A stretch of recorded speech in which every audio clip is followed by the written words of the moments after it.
Yes.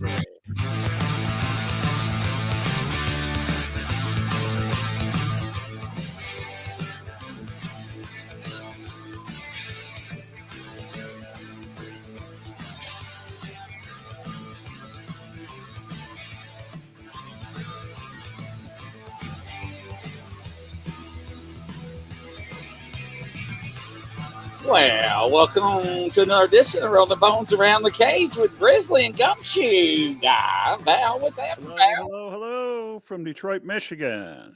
Northern Kentucky. Rainy, cool, cloudy, Detroit, Michigan. Yeah, right. What's going on, more? Hey, Pamela, Denise.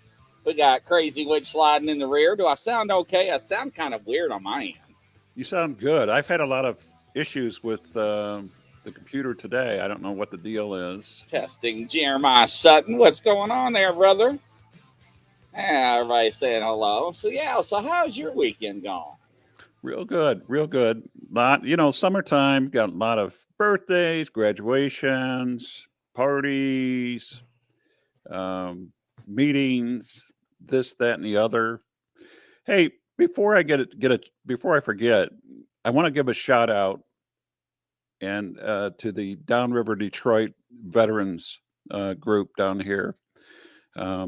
If people get a chance, say hello to a veteran, give them a break, help them out, give them a hand. The Downriver Veterans, Michigan. And there you go. Amen for that, yeah. So everybody has been contacting me. They're like, did Val lose this? And I'm like, what are you talking about? He's like, well, what about our guest? Okay. We have Janice Cowder going to join us today. Is she in the background there? Is she back? No, she is not. All right, hang on. Let me see if I can get her back. So everybody was like, what is Val and Chris? See, look. Yeah, what's up, Val and Chris? What's happening, Chris? Yeah, I had to play that video, Chris. But BFRO? I mean, was you awake when you did this? BFRO, the guy from Michigan, apparently he doesn't want to come on, so he hasn't contacted me back. I wonder why. I've heard that so many times from people, hey, we made a report, we called them, we contacted them, and they don't show up. They don't call back. They don't get back in touch with us. So, ladies and gentlemen, I'm here in Michigan, and the offer was there, and apparently there's no interest in that. So we'll leave that as it is, and it is what it is. So we don't have anybody. So welcome Yolanda, Aussie Sue. Hello there. So what's going on, everybody? So yeah. Hello, I'm live. How are you doing?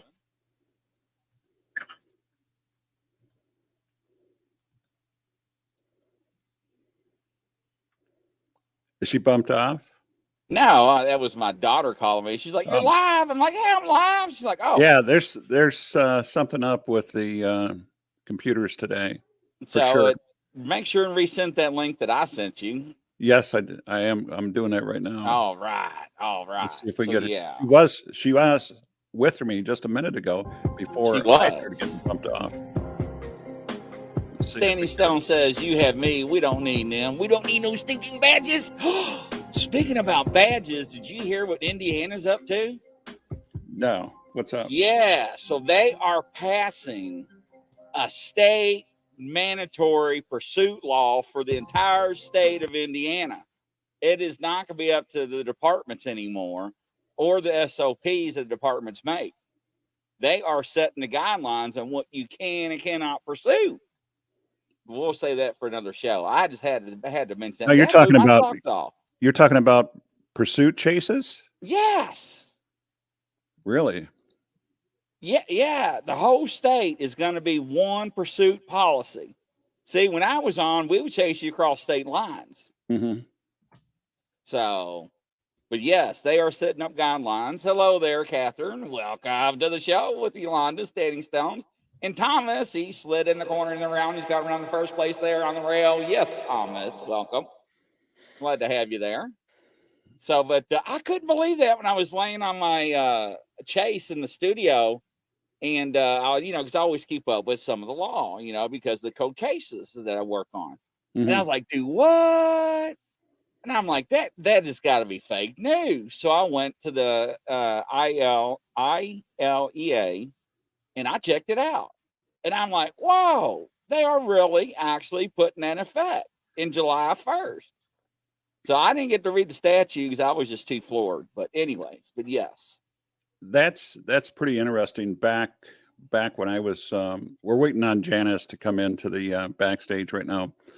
Back when I was still, before I retired, I used to love to read the police science magazines and stuff, and some of the technology that they were working on they were just on the books with. It's kind of freaky. Imagine, yeah.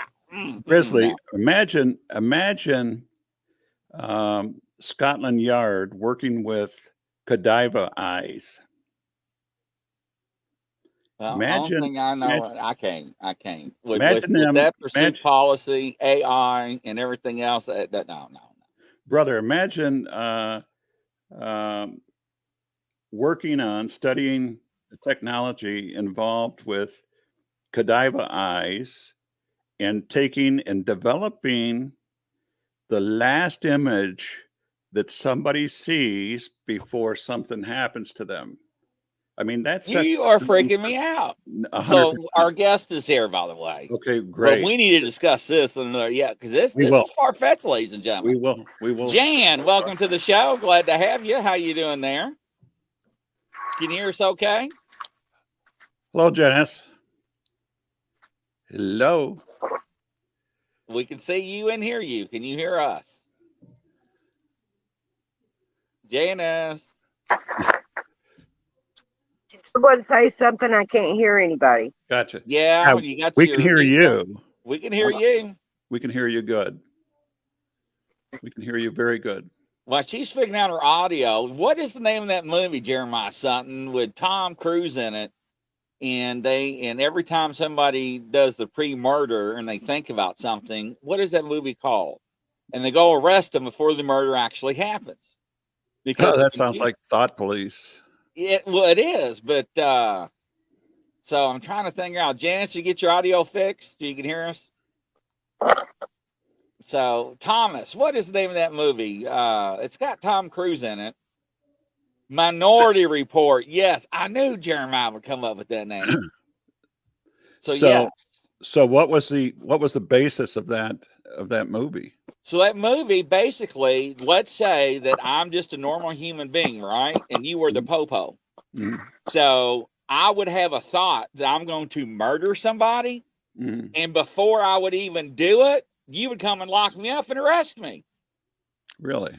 Yeah. You need to check out that movie because a lot of that stuff came around. Janice, did you fix everything? Can you hear us, Jan? Minority Report, yes.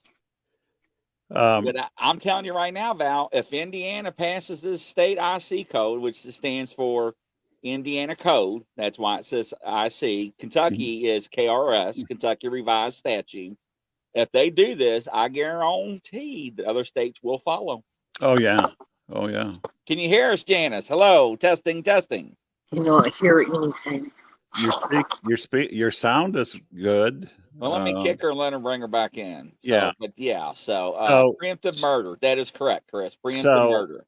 Another aspect of the looking forward in that kind of stuff in that industry was, of course, rather than the officer asking you for your driver's license, Grizzly, just put your thumb on this pad here. I'll walk it up to the car, walk it up to your car, put your thumb on that, and you get an infrared scan. All your information comes out. There's no more testing. Did that work, Janice? Janice, did that work? Can you hear me? No. So Minority Report actually in public, what they did was they scanned your eyes. Okay. Your pupils. And your retina in there, yes. Yeah. And it would be like, hello, Mr. Val, would you like to buy something today? You look good in the suit, Val. Would you like to buy this? You remember when grocery stores went to motion sensors in the frozen aisle where you walked, it would light up. So, yeah. So that's very interesting. Jeremiah says, I got another movie recommendation for you two. I'm listening. Chris says she needs to change her audio setting. Janice, it's your audio setting. So, Irene, can you send me a frisbee? Actually, Irene, if you go to Grizzly Chris, and I'll type this out, and everybody, I keep maxing out on my friends list. Mm-hmm. So what I did was I had to change my profile over to this on Facebook, so everybody can follow me, because I kept saying I had to delete somebody to add somebody, and I felt bad for doing that. So I had to convert my profile from a private person to a public figure, which I really didn't want to do. But anyways, everybody else already knows me. Janice, if you can hear us, why don't you try to leave the studio, try to reboot your computer, and then once it's rebooted, try the link again and see if that'll help reset your sound. Okay. Can you hear me? Oh, yeah, we can hear you. Okay. I'm on my Galaxy Samsung phone. Okay. Hit speakerphone. Put it on speaker. Put it on speaker, Janice. You're breaking up. I can't understand. Put your phone on speaker. Put your volume on speaker. The mic? Yes, because we can hear you fine. We need you to hear us. Now she just muted herself. Yeah. Now she just unmuted herself. Can you hear us? Testing. Hello. Hello. Hello. Test 1 2 1 2 1 2. This happens in this kind of work. And Lord knows I've done it. Yeah. Can you text her and tell her hit speakerphone? Yeah. All right. So Irene, you need to come on to the panel of psychics and people with abilities and work on some of these code cases. I know you like that. Barb Hartman comes around the corner, ladies and gentlemen. She's riding on the third horse. She's riding next to the rail. Here she comes. Well, welcome, Barb. Welcome. Hello. Well, it sounds like we are tuning in the space station there for a moment. So, but yeah, Irene, once I get done can you hear me now? Yeah, I can hear you. I hear you. Can you hear us? Okay. Yes, I can hear you. All right, ladies and gentlemen, welcome Janice to the show. I think I just watched that Deja Vu. Anyways, we'll get back to that movie. Hey, Barb. So Janice, welcome to the show. How are you doing? Okay. I do have handrails on my chair, so I am holding on. Okay.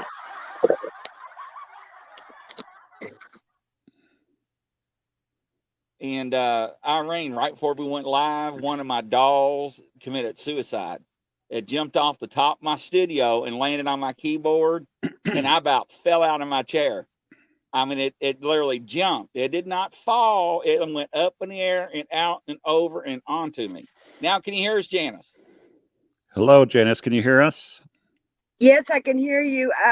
What are you talking about? I'm sorry. You said use the speaker on my phone. Yes. Well, as long as you can hear us, you're okay. You're fine. You're good to go. Okay. We can hear you fine. Okay. So can you tell us, Janice, can you take a moment and tell us about yourself, how you got involved in Bigfootery? And I know you've been around a long time and you've had some good experiences growing up as a child. Can you share that with the listening audience, please? So just give you a back history. Okay. Yeah. My name is Janice Carter. I grew up in Monroe County, Tennessee, where I am at now presently. I was sort of always around the Bigfoot ever since I was little.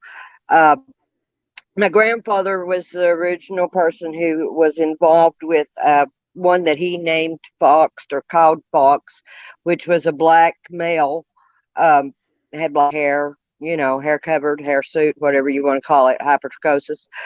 Um, and I was about 3 years old, my first experience, but I thought that this Sasquatch Bigfoot was a gorilla that had escaped from the Atlanta Zoo that had come to see me. I remember seeing him across a ravine, which we called a ditch, in a line of pine trees peeking out from across the way. And I went and told my grandfather, and he immediately had me go inside. I was maybe three and a half at the time. And the next time that I saw Fox, I actually ran into the back of his leg when we were blackberry picking. I was taking a jug of water back to my grandfather on the back 40, and I ran into him. I thought he was a tree, but I ran into him. From there, I was introduced to him when I was about 7 and a half. That was a few months later. It was in the fall. And I was just curious. I grew up around him. I was curious about him. I wanted to learn everything I could about him. My grandfather explained him away because he always turned to the Bible for answers.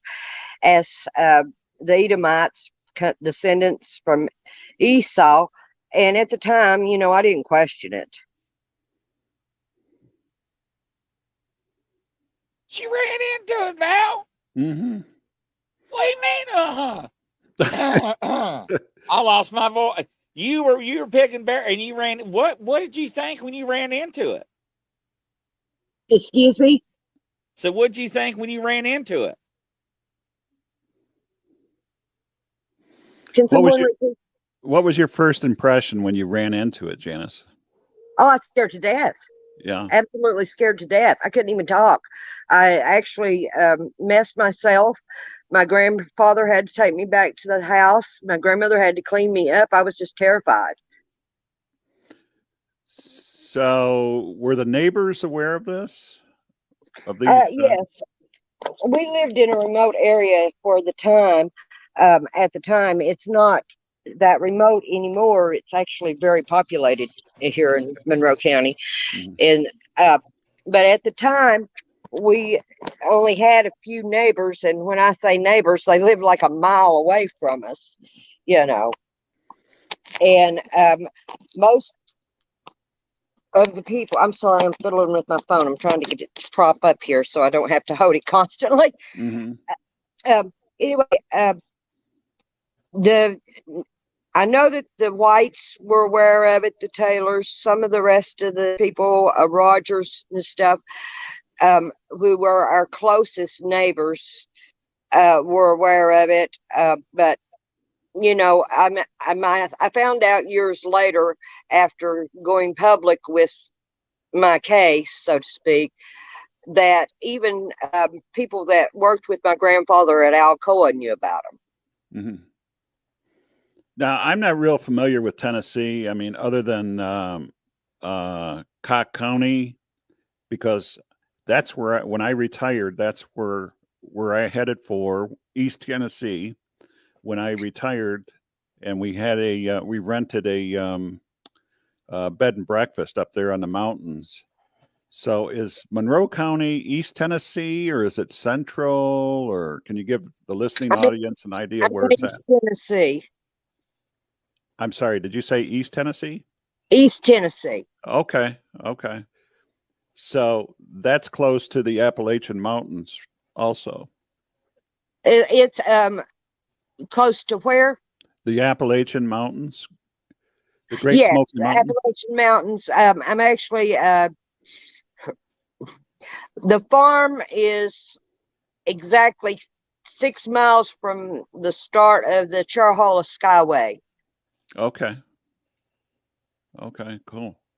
So your grandfather and I've read your material from our previous chit chats.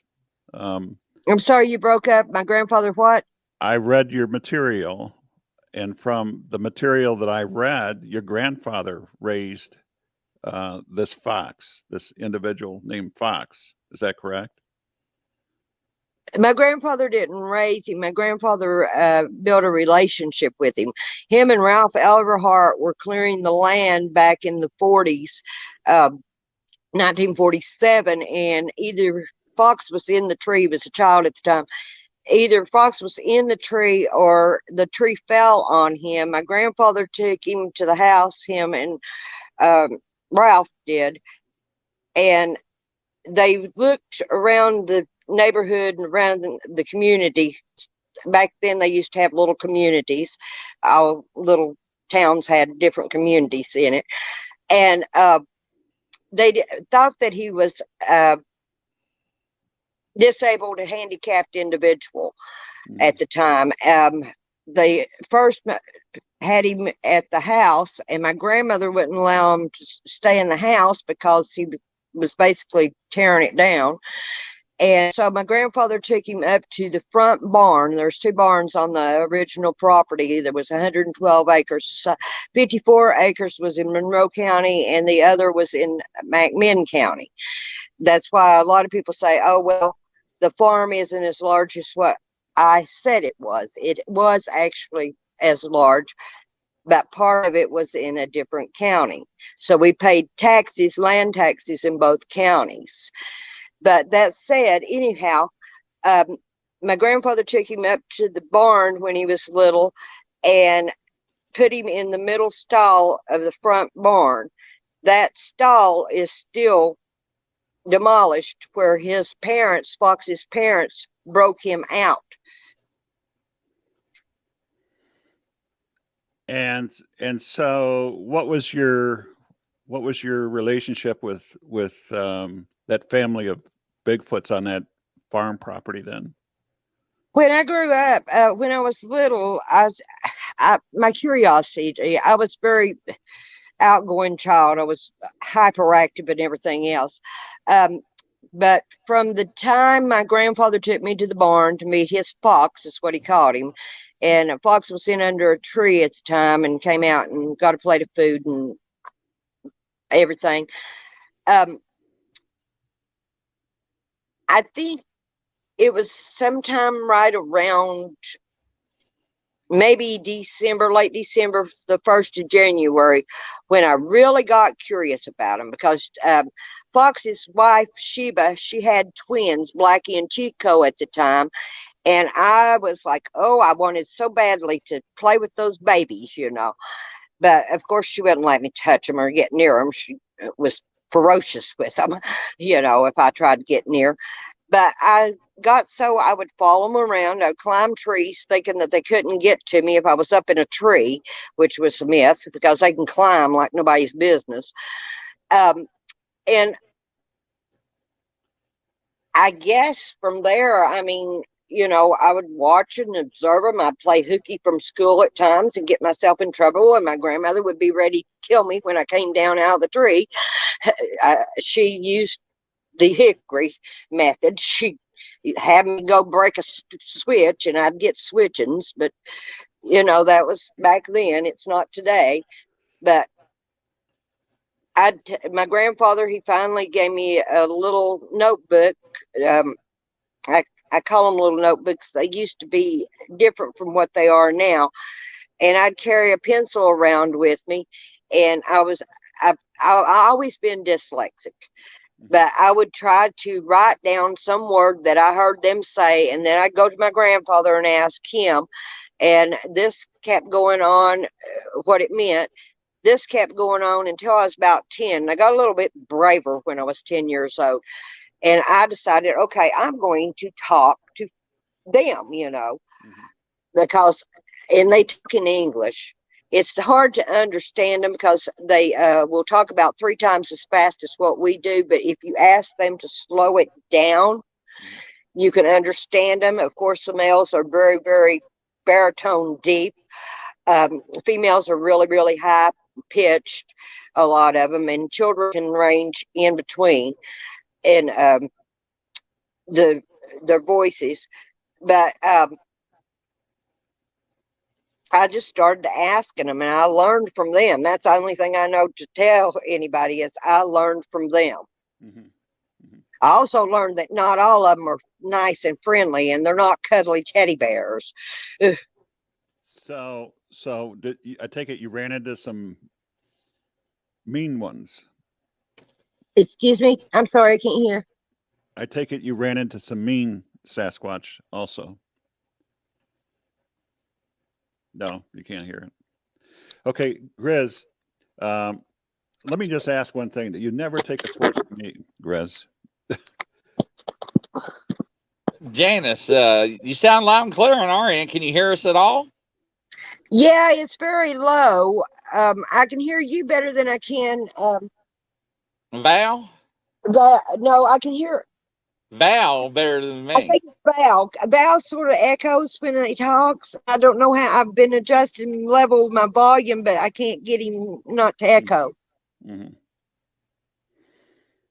Okay. But you can hear me okay, though, right? And now it's like it's echoing on both. Okay. Do you have the program on your phone playing right now, Janice? If you do, Do I shut it have, off. If you have this show playing on your phone, shut it off because it will cause echo. if I have what on my phone? Grizzly, can you tell her? Yeah, if you got YouTube open or anything, close it so it don't give you feedback. If I have YouTube, Yeah, open, close it. Just only have the link open only, nothing else.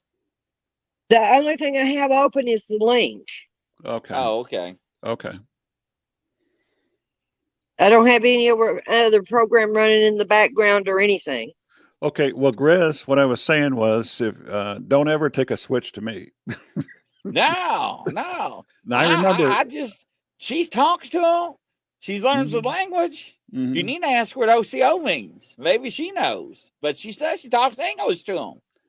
Now I remember growing up on a farm uh, with some Southern people when I was very little, and just like Janice said, I remember Mama taking some branches off the tree and giving a little girl a whooping with that stick.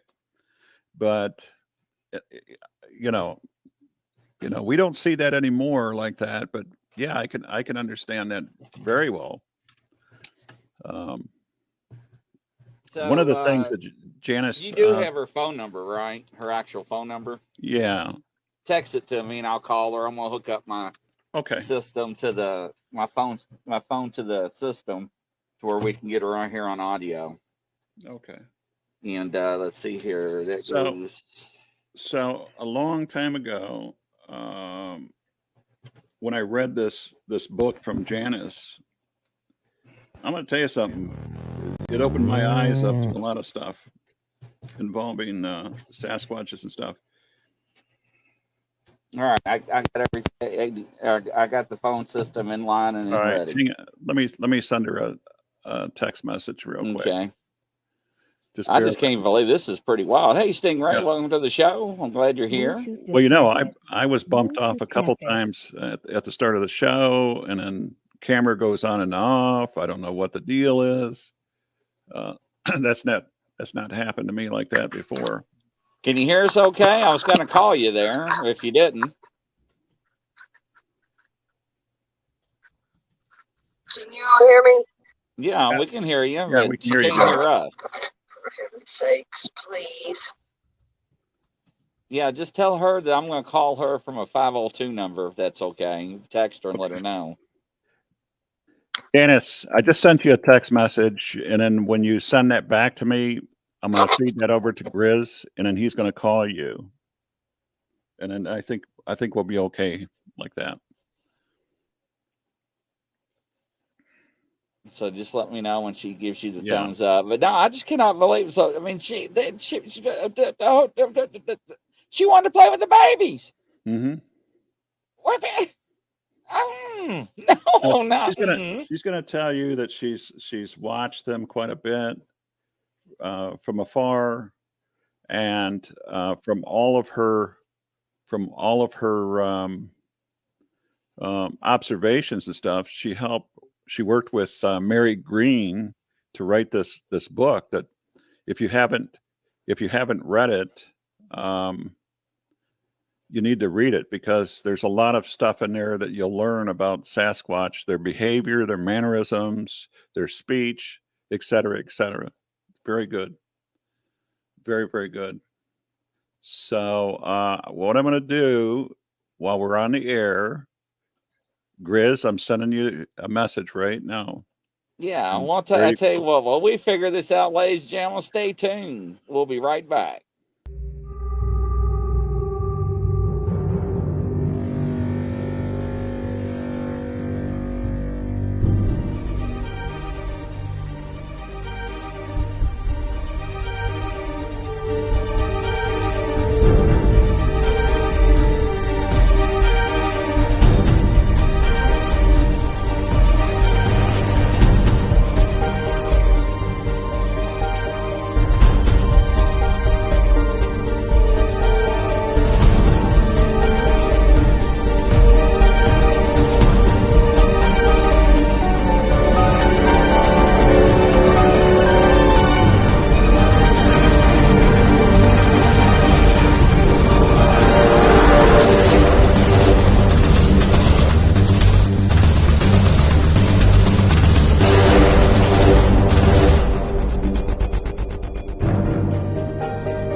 Right, welcome back. I do have Janice on the phone. Janice, can you hear me? All right. Well, we got. You're live. Can you hear? Okay, Val. Yes, I can hear. All right, go ahead. Take it away. It's all you. Yeah. No, it's all you. You're live on the air.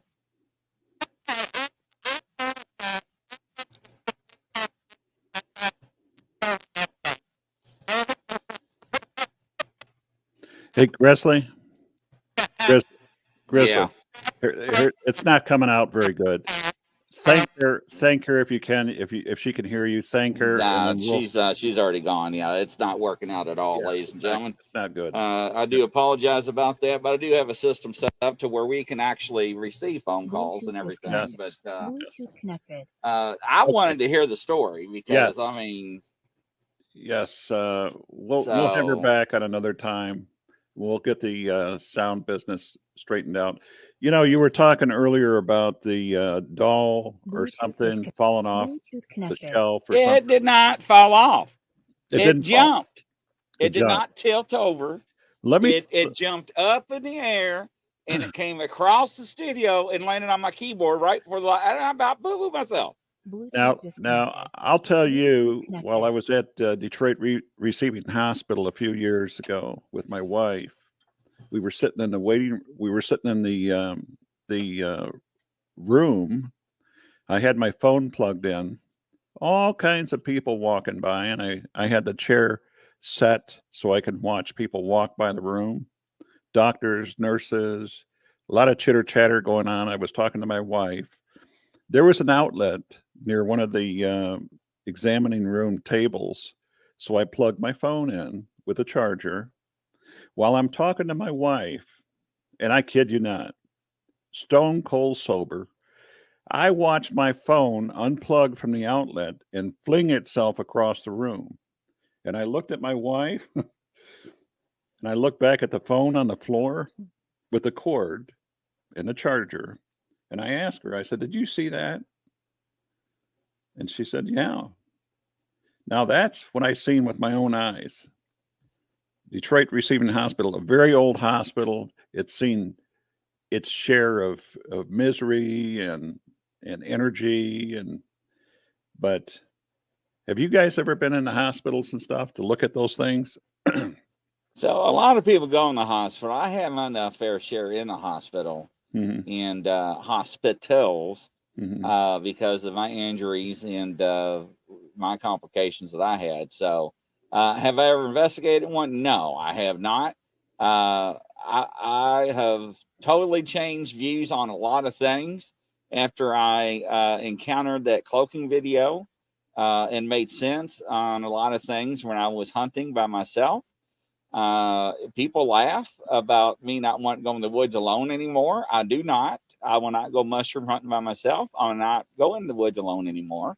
But you still I'm like sorry. mushrooms, right? Oh, I still love morel mushrooms. Yes. Now I said morel mushrooms. So yes. But yeah. But I'm telling you, things have changed. You know, I do not want to ever encounter dogman. Too many people I know that's actually has. No, I'm good. I'm good. So Yeah, it's just I I'm not 100% sold on that. But on the other hand, I'm not putting it out that I want to see something like that. But I'm not I'm not 100% sold on that. But back to your back to the young lady in the UK. I know one of your shows you do missing persons and that kind of stuff. yes, sir, that is correct. And I think you're familiar with what I've done and my feelings on that. you know, in spite of what some people say, uh, for instance, I seen somebody one time posted on my group site. There's not one lick of evidence that Sasquatch has ever harmed or injured or taken a person. Not one lick of evidence. Well, when somebody says something like that, A, they're either ignorant or two, they know something that they don't want to talk about. And as a Bigfoot data miner researcher, I know better.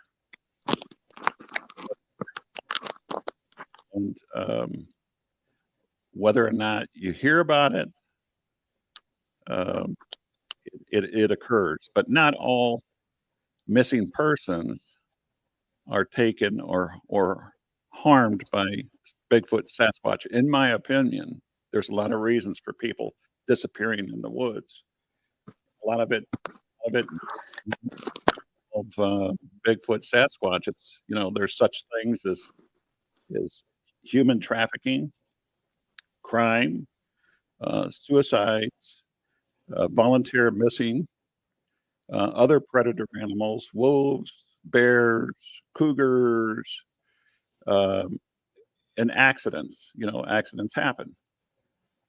So, uh, but yes, I'm a firm believer that people have been uh, disappeared by Sasquatches. Oh, I guarantee that. I know they have. Hmm. She even told you there are mean ones out there. They're all not nice and Hmm. cuddly. I try to Hmm. tell people that, but they don't listen to me. They want to go up and hug them and kiss them and give them peanut butter and candy and Scrub them with Reese's cups. Yeah, right. scrub them with strawberry bubble bath and stuff. I don't know. Yeah, I know. That's not me. I'll defer to the experts for that.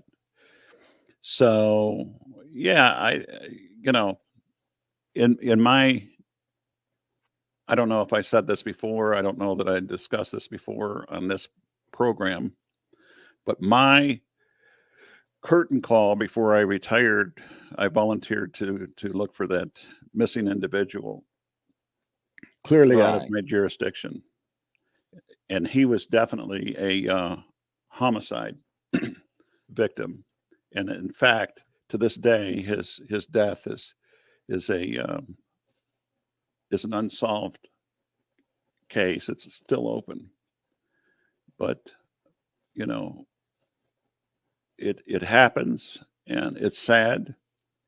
But what I learned in the interim was that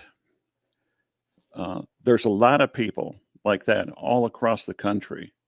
There's a lot of people that are looking and waiting for their loved one, their brother, their sister, their mom, their dad, their cousin, their best friend, their lover, waiting for them to um, return home and stuff, and they never will. And while I was in the business, um, there is a national database. I don't know that a lot of listeners know this, but there's a national database with the acronym NAMUS. And what it means is name us. And it's got hundreds of thousands of missing people from across the country. And I believe Canada as well, that are there because they went missing. And it's just mind boggling to see this. But spending hours and hours and hours flipping through these cases and these pictures and photos and stuff, it's just to to consider that many people that go missing that you don't hear about is just unbelievable. Right. It's incredible. It is incredible.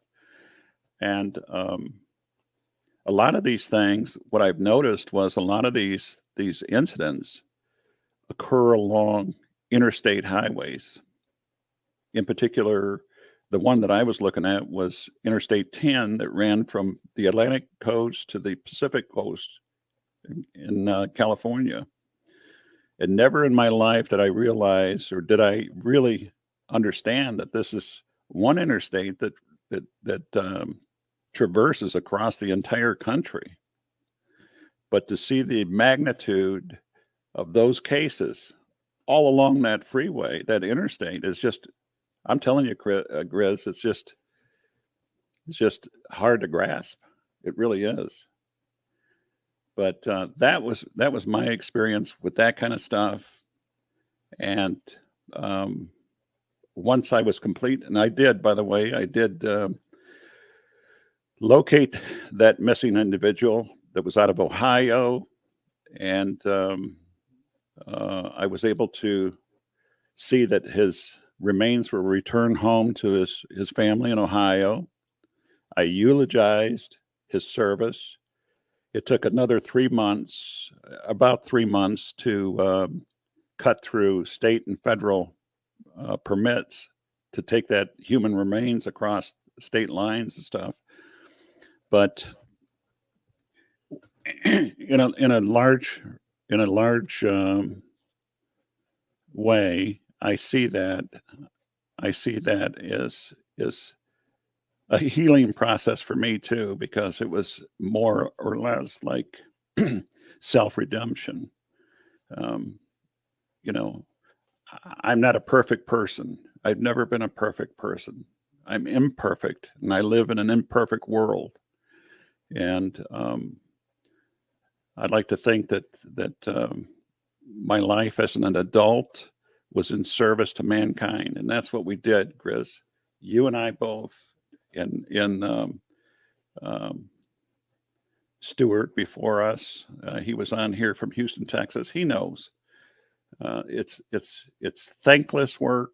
It's hard work. We did it, but in any way you look at it, it's what we did. It's a service to mankind, and And I'm not going to forget the firefighters too, because there was a lot of times when the firefighters were the only people there to help, and they were there Right. a large portion of the time and stuff. But it's, to me, dealing with that kind of stuff, emotionally, spiritually, it's draining. It's like it ran me down, and I felt it was my time to take a bow and say so long. I've had enough. Hang my hat up, hang my badge up, and move on with my life and stuff. And that's one of the reasons why I never got back into uh, volunteering to to um, get into more of this kind of stuff, because there, I was asked to get involved in looking at more cold cases and stuff. And honestly, I probably would have thrived in that, but it was too draining emotionally and spiritually. It drained me. It sucked the living life right out of me, and I had to step away from it. Yeah, well, no, and a lot of people can resonate and some cannot. And I was actually, I don't know why your camera keeps going in and out, but I I don't know, actually bro. was interviewing a person that has abilities last year. And I was like, you know what? I'm curious. And she is very well known. And she is very well known. I'll say that again. And so during the show, I had a question, and I was like, "So, are you familiar with the Appalachian Trail?" And she's like, "Yes." Why? And I said, "Okay." I said, "You know anything about missing people?" She said, "Yeah, I know some. I watched some of the stuff on TV." And I said, "Okay. Now, what I want you to do is tell me what's going on with these people on the Appalachian Trails just disappearing." And she said, "Really?" And I was like, "Well, yeah." And she's one. I don't know what it's called, but she has to get a piece of paper out and she has to scribble or something. And she was scribbling, and she was like, "Okay," and because I want to know where these people are going to.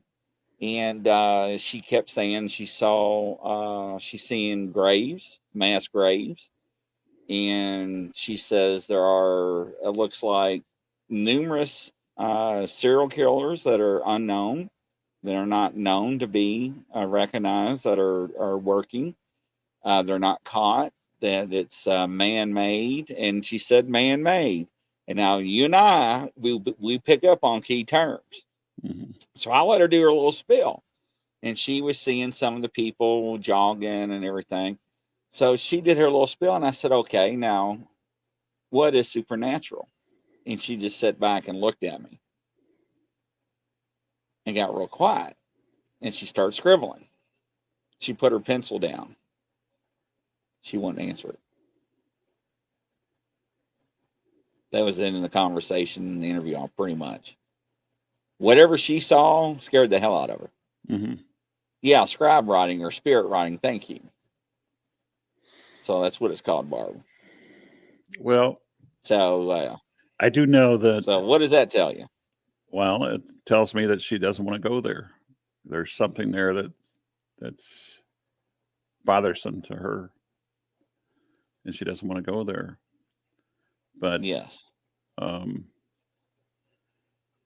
one of the early in my adult life, I I took I participated in a course. It was called EST, not ESP as in Paul. EST as in Right. Tom. That's outlawed in this country now. Really? Yeah. Yes. And it was billed as a self enrichment training for young movers and shakers of the community. These were people that went through this program. This is pretty creepy. People that went through this program, and it was very, very expensive. I know I spent my tuition money for college for that semester to go to this. And I went there because my girlfriend wanted to go, and she went. And of course, at the time, I want to go where she went. But it was for young movers, future movers and shakers. And I'm talking about political people, I'm talking about corporate people. But this supposedly started in San Francisco, California, and of course it moves east.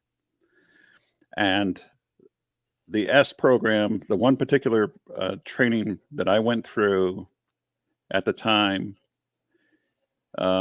it called for, and they controlled the temperature, they controlled when you can eat. It was like an 8-hour program.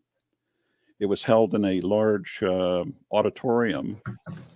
And one of the training functions they did, and I got into a verbal joust with one of the proctors in that training program.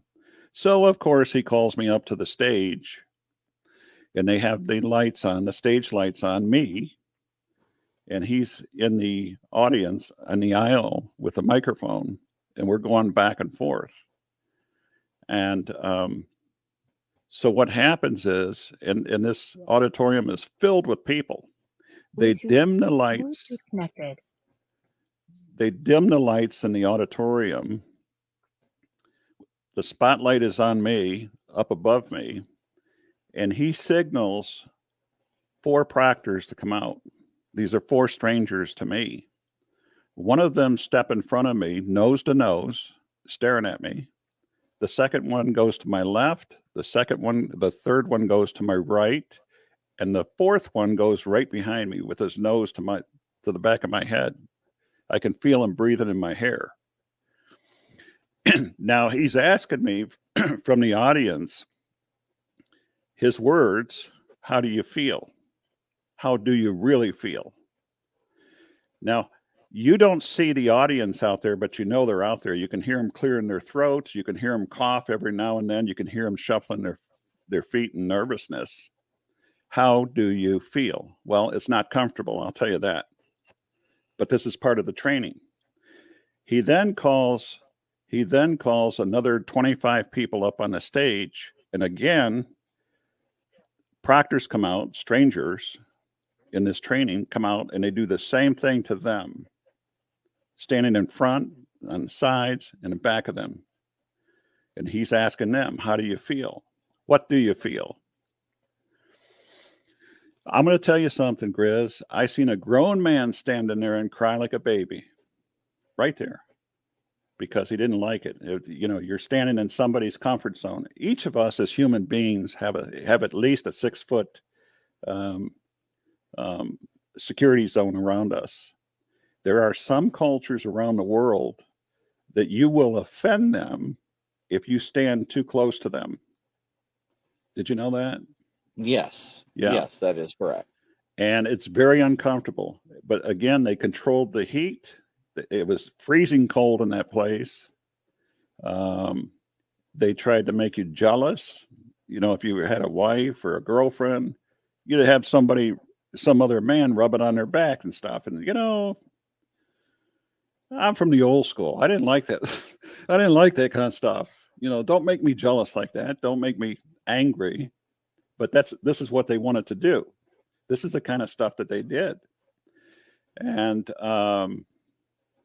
we went home one night talking about this. We dropped our friend off, and we were sitting in the car. We were talking to her before she got out of the car, and I was saying, I don't know that I like this training. I don't like this. I spent my tuition money for this, and I don't know that I like it. And I'm going to tell you something. When I said that, there was a breeze. I don't know where the breeze came from, but a breeze came and it started moving those chimes on the porch. And we heard, I know that I heard it. I know my wife heard it. I know that our friend heard a wolf howl. I'm going to tell you something. That was pretty creepy stuff. And yeah, what kind of training was this? They were asking you. that was EST. If you could look it up, you could still see it. You could still see it on the computer if you want to look it up and stuff. And it's very, I don't know. I thought that I read that they try to hypnotize people, and again, a lot of these people that went to this training became young movers and shakers in their community. I mean, they become politicians, they become corporate leaders, and I know that for my part, I went in law enforcement, and from there, I was kind of ushered into what they called what they called Leadership 21, which again are movers and shakers of the community. Remember, I'm from Southeast Michigan, down from Detroit, and I was never a member. I was never a business owner, but I was brought into the Chamber of Commerce and brought into some more training. And from there, I went on to being called into, again, volunteer work, but I became I was asked to participate in a citizens advisory board for Detroit for a large juvenile detention center. So those are the kind of things that I'm talking about that you kind of get whisked away into. But Janice is back, by the way. is she Janice, back? can you hear us? Yes, I can hear you. I'm outside right now. We're experiencing major thunderstorms here, Mm-hmm. so that may be part of my problem. Oh, I can hear her good now. Yeah, I can hear you fine. Can you hear us very good, Janice? Yes, I'm outside though. I'm not in my Okay. house. All right. Great. I know we got some rain up here in Detroit. You got rain down there in Tennessee. How about you, Grizz? Yeah, no, it's raining right now in northern Kentucky. So yeah. Yeah, we need that. We need that. Okay, so we're back at the farm, and you were talking about fox. You were talking about some of the Sasquatches not being real friendly.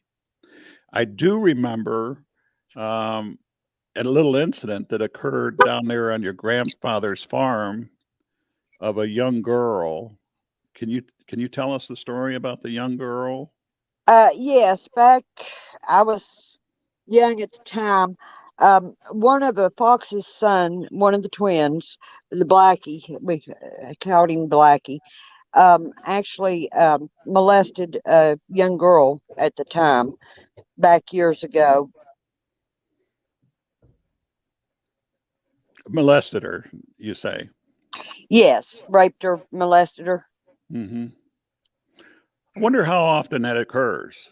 Because I don't know how often. I know that after I told that story, and I didn't go into detail because the identity, I do not want the identity of the woman known or no, anything, no, of course. uh, or her family, and they still the family still lives in the area, Mm-hmm. but that said, I had heard other reports. I've had other people send me reports of where um, the males, even the females, the Bigfoot, uh, tried to approach and um, fornicate with people.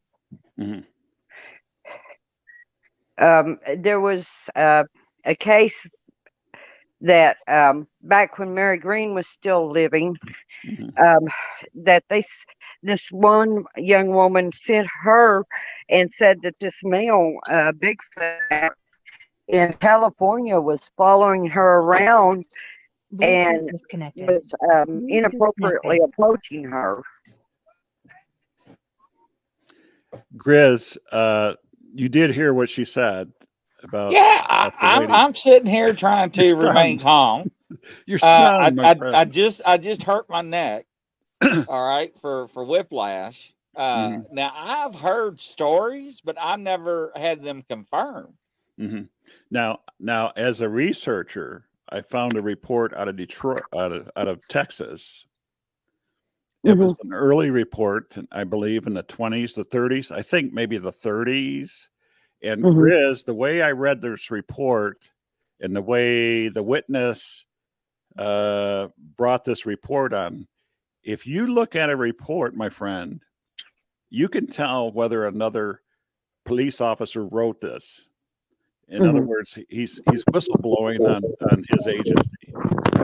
But he talked about an incident where two people were meeting in a secret place in a secret time in the woods, unbeknownst to their family, their spouses and stuff. And they heard a scream, and they got up. They got up, half dressed, fled to the car, got in the cars to flee home.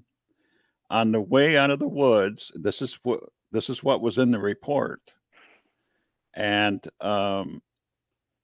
it was chased. The car was chased. The beast broke the window, grabbed the man's throat, ripped it out. The woman went into shock, but she drove herself home, half dressed, with this stranger in the car with her. And apparently she went into some hospital and nothing else was said about it. The way I read the report was, you go to this department and ask them for that report and they'll have it. Well, it's been my experience that things like this nowadays, it's impossible to get. Those goes into the archives and you'll never see them again. They disappear. It's not for public consumption. That's number one. Number two, in those books written by Pallades, there's one incident in there where I think a blonde-haired lady or something was hiking. She was alone. Somehow she was flung off of a cliff or something. And when researchers reached her, her blouse was pulled up over her dress. Which is unnatural, because when you fall like that, you don't expect to see somebody molested or look like they had been molested. Yeah. That said, I know that you all quote Val quotes Fred Bradshaw, some of his writings and stuff back in the day. Fred actually, back in 2000 and I want to say 3 or 4, I can't remember exactly when, had gotten a report of one that had actually attacked a young girl on one of the reservations and was trying to rape her. Mm-hmm. And that was up in Washington State somewhere. Mm-hmm. I also had run into a report of a young man who wrote this report, who claims that, I think his family was from down south someplace. Mama was out. Daddy wasn't there. Mama was out in the field, hoeing the garden or something, because that's all they had to eat was whatever Mama made out there. He's seen a Sasquatch, fully excited, and it started to, from the tree line, it started to approach Mama out there in the field, the garden, and he grabbed a garden hoe, and charged at it because he was convinced that, it was going to attack his mother out there.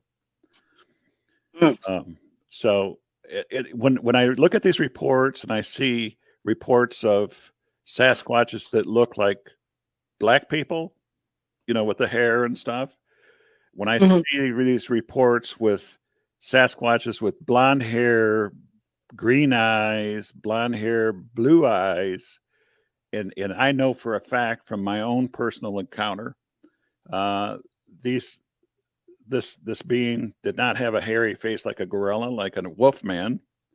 It looked very, very human, but there are no humans walking around 8.5, 9 foot tall that look like No. this.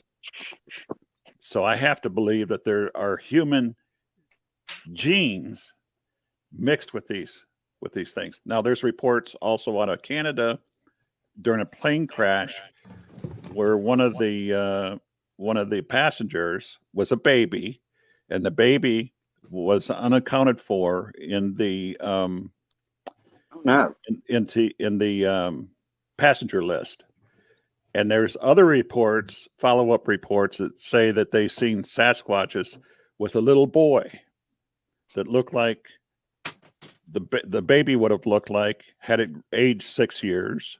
Mm-hmm. And so there's this stuff that goes on and on and on. And on. Well, now, back, it's been back ages ago. Mary Green and she actually got a photo of it. I asked Scott Carpenter because she left a lot of stuff with him, a lot of photos and stuff. I asked him if he had a photo of it. But back years ago, we were up in Livingston, and actually were doing some research and interacting with some of the Bigfoot up there. And there was this female that had this very human looking little boy with her. And it has haunted me to this day because we could not keep up with her. She snatched that child up and took off. She had her own Bigfoot babies, youngsters, but this was a human child that was with her. He looked like he may have been 9 years old. I can remember him to this day, because it's just like imprinted on my brain, and it's worried me and worried me. And I was like, we went to the law enforcement, searched all the missing children's reports and everything else, and never came up with anything. Now, I recall 2 reports out of Oklahoma around the reservation, maybe not. 2 reports out of Oklahoma, one of which, it seems to me, the first one was a Native American Indian who had an attempt. She stopped an attempt to abduct her baby from a tent when they were camping. Mm-hmm. And another family comes along a different time, a different month, and this lady, having relived that experience, warned the mother, if you got a baby, if you got a small child, watch him. And she explained to her what had happened to her. And sure enough, according to this woman, she was asleep one night and she felt her child sliding off the sleeping bag, sliding out of the tent. And she said that there was a hairy arm pulling that child out of that tent. Now, what I've found and what I've also learned was, according to some people, and this is from Native Indian people, they say that when a Sasquatch mama loses her child, when they come around people, they're looking to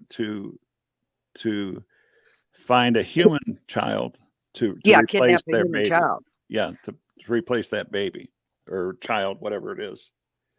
Well, now I do know this. I've had my own experience with this myself. It was in Pocahontas County in Virginia. We were up in, I'll just go ahead and say, I don't care because everybody's research areas overlap everybody else's. There's no, this is mine and you can't come into it. It was at Watauga State Park up there.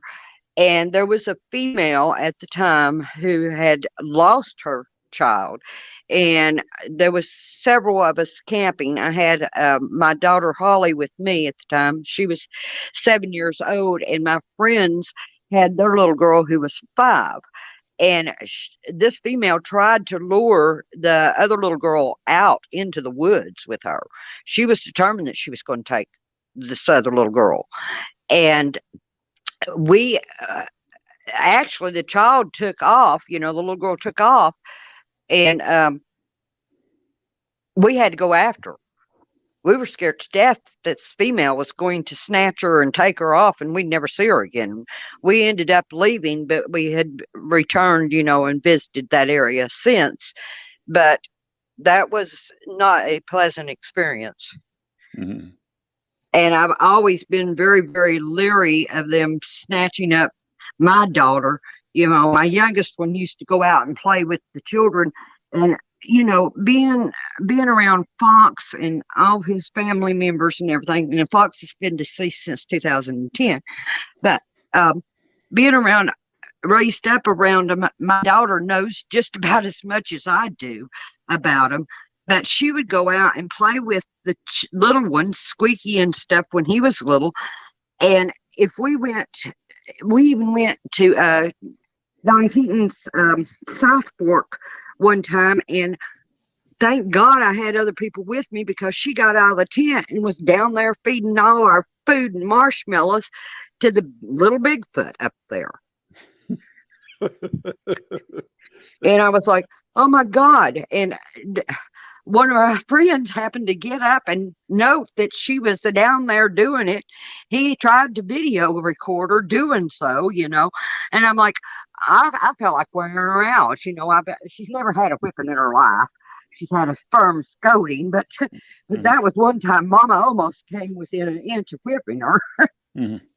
Now, Janice, it seems to me in the material that I read from your book, the book Mm-hmm. you and Mary wrote, Mm-hmm. it spoke about Sasquatch families, man and woman. What Mm-hmm. happens when a woman becomes adulterous in a family unit? What happens when one does what? Becomes adulterous when that female Oh, has an affair with if another wayward male. if the female takes and mates with another male, or goes off with another male besides of her husband, it is very taboo in their beliefs, and they will cut her nose off and disfigure her. It seems like I remember, it was the nose or ear or something that leaves a permanent disfigurement as a message to the rest. Now, what happens to the wayward male? The wayward male, the male is allowed to have more than one wife. Mm-hmm. And I don't get this, but I don't judge, because this is their way of living, the things that they do. Just as long as he can provide for those wives, Mm-hmm. he's allowed to have as many wives as he can provide for. Most of the time, it's usually sisters that he takes, Mm-hmm. but as wives, or they're related in some way, shape, or form. But he's allowed to do whatever he wants to. Mm. Except for raping. That's not allowed. They'll make him an outcast if they rape a female. So what happens if the male doesn't want to be an outcast? If he doesn't want to be a what? An outcast. If he doesn't want to be banished from the family unit. Well, then he doesn't break their laws. Mm-hmm. What is the punishment if he does? If he breaks them, he's considered an outcast. He's considered dead to them. Mm-hmm. They don't have anything to do with him. I mean, even if it's just like Blackie. Blackie is actually an outcast from the family group, also from the tribal group. And Blackie, we still encounter him. He still visits the farm. I've had to deal with him. I even had to draw a gun on him one evening because he was going to try to break in my half sister's house. But that said, except for his immediate family, the rest of them do not even acknowledge that he's alive. Mm-hmm. So somebody wants to know, what are their beliefs? What do they believe in? What is what? Their beliefs? What do they believe in? Are they What do they like believe us? in? Yeah, are they like us, civilized, or Do they have rules? Who's the mayor? Who's the leader of these It's family sort of units? set up like tribal community, like indigenous people. That you have your leaders, you have your elders, you have your story keepers, your history keepers, your writers, and your healers, and on and on and on. Different ones, different members, or different positions in the family, even if it's just grandmother or mother.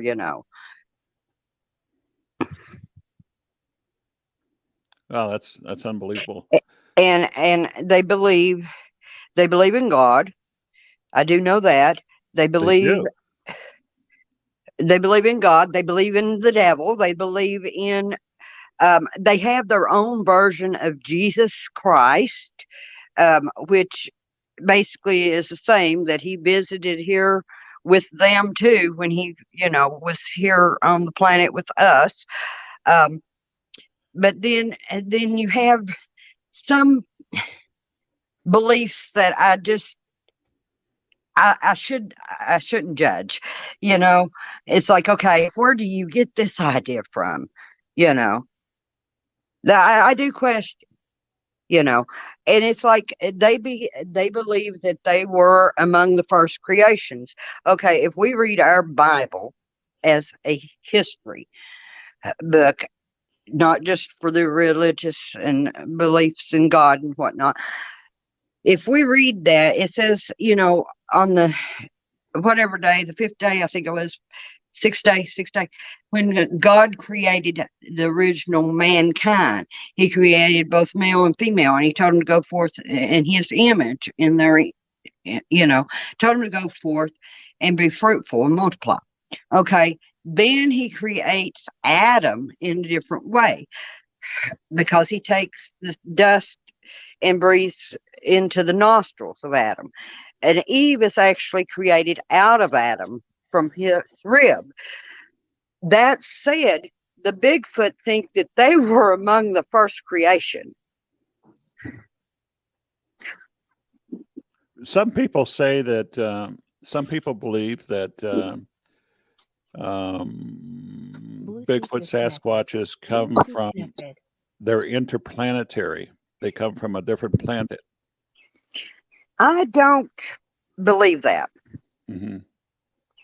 My personal belief is not that, because anymore. Okay, if they're from a different planet than we are, also, because our DNA does not match up with anything else here exactly. You know, that's And funny. Sorry. and their DNA doesn't match up with anything on the father's side that's here on this planet. So, yeah, there's a possibility we may Uh, all be aliens. yes, yes. And one of the things that I was going to say was there was a professor at Wayne State University in Detroit who claimed that we're all star people. Yes.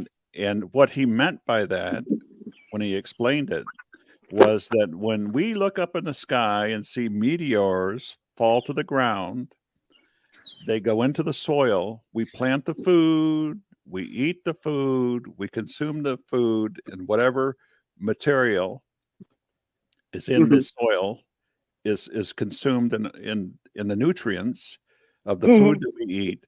Our livestock feed from the soil, uh, enriched by meteors and other sedentary particles. Therefore, we are, in essence, star people too. Does that make sense? Grizz, does that make sense to you? yeah, it makes sense. So, a couple of questions people want to know: is Bigfoot a part of the original giants that roamed the earth from the beginning?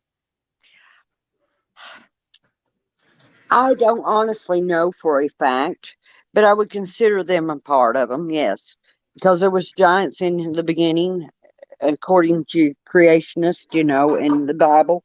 A lot of your mythologies have giants in it. Um, your lost books of the Bible, your Sanskrit, let's Sanskrit. yeah, all of these mythologies have giants and mention giants. So yes, definitely they were here. Now, whether they were Sasquatch or not remains to be known. Now, do they actually speak with people verbally, or do they mind speak, or can they do both? They can do both. They have Wow. they have abilities that I believe that we once had, and we just been taught to suppress them throughout the centuries, so we don't use them anymore. That was repeated by the government anthropologist interviewed by Carrie. What was her last name? Carrie. What was her name? Carrie Cassidy, Hmm. who that this army major was tasked with studying Sasquatches. He became friends with Sasquatch and Hmm. subsequently took the Sasquatch out of the country. Hmm. And according to him, the Hmm. Sasquatch, like you said, in confirmation of what you just said, Janice, the Sasquatch is able to speak in ways that span distance and time. They Yeah. can it can be in another country and communicate with other Sasquatches through thought. Hmm. And Well, that's said. I don't claim to be psychic. I've had people call me, uh, among other things. I've been called everything in the book, from hoaxer to liar to psychological idiot and everything else. Massive hallucination, you name it. But that said, okay, I do know that they can telepath. That's what I call it. They can use telekinesis, which they can move things without even being near them to touch them. Um, they have a lot of what we consider paranormal abilities, but is it truly paranormal abilities for them? You know, okay, I know because I have mind spoke with them, what we call mind speaking, and that is their term for it, not mine, um, with a bunch of them. And there's nothing quite like, I mean, you can't make this stuff up. This stuff, nobody in their right mind could make this up. Even if you were a pathological liar, you couldn't make this stuff up and keep your stories and facts straight. But that said, try having one pop in your head and send you on a hunt for lavender everything in Walmart. You know, it's like they can do it at will anytime they want to, with anybody they want to. I have to be fairly close to one of them to be able to mind speak back and forth and understand what they're saying to me. How long And do they live? What's their average lifespan? excuse me. How long do they live? What's their average lifespan? The average lifespan that, because of what we're doing studies in the field, we have learned that they can live to be 150 years old. Wow. So they get quite a bit older than we do. And most people, that's the thing. Most people in Homo sapien, when we are giant or we have uh, excessive hairiness, which is called hypertrichosis, we also don't have a very long lifespan. We usually die in our 30s, 40s, early 50s. With them, it doesn't work that way.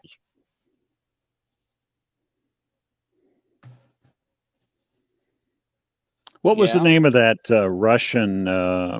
Russian Sasquatch female that was taken captive, and she Zana. Zana, yes, Yeah. and so she had so a human Yeah, she had children fathered, by human fathers. yeah, so she bore uh, youngsters supposedly by a human father, Hmm. and what, a couple of them died, one of them lived to be uh, I don't know, a ripe old age, but he still had features of Sasquatch. Yeah, that was Quit. Yeah. That was her son Quit. Raya is her granddaughter, and Raya's grandchildren. I mean, Raya's older now, and she even has grandchildren. They have done the DNA test. Of course, one of the guys who did it said that she was Sahara African from way back, you know, um, when they did the DNA on her, but he never did find the father's side. We know that you can trace the mother's side of the Hmm. DNA, which is your mitochondrial DNA, Hmm. and run it to the source, Hmm. you know, of whoever they came down from. But It's when you go to the nucleus side, you can't match it up with anything. mhm. Incidentally, Janice, when I was talking of that missing individual that I Hmm. went looking for, Hmm. uh, Grizz, and you'll recall this, it was in fact, as Janice said, mitochondrial DNA that I used to identify this individual, Hmm. um, because the mother's mapping, her her uh, double helix Hmm. mitochondrial DNA was is there in the siblings, in the offspring, Yeah. and it was very, very important in identifying an individual based on the Hmm. mother's DNA makeup. Yes. Yes. So that was pretty interesting. Some of the people are asking, do they cook their food or do they eat it raw? Both. And it's a myth that they Interesting. don't use Okay. fire, because they do use fire. They just don't use big fires that are going to give away their location unless they're in a cave. And then there's usually a smoke hole.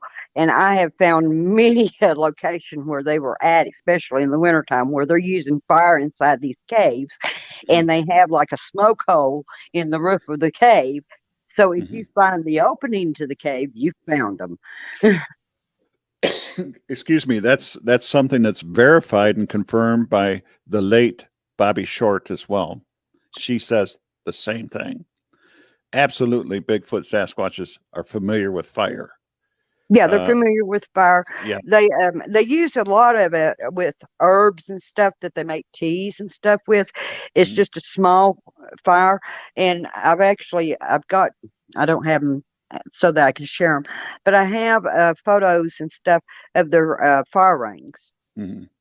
where they've been out in the middle of no man's land, and this is not where campers go, you know. Mm-hmm. So when we're walking around in the mountains Hmm. and we smell burning fire, smoke and stuff, and we don't know where it's coming from, Hmm. good possibility that it's coming from, it emanates from underground. Yeah, there's a possibility that it is.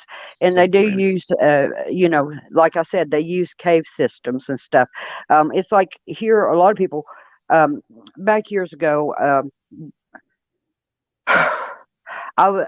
they tried to discredit me and discredit my case. Um, um, I'm just going to say it, Lauren Coleman did.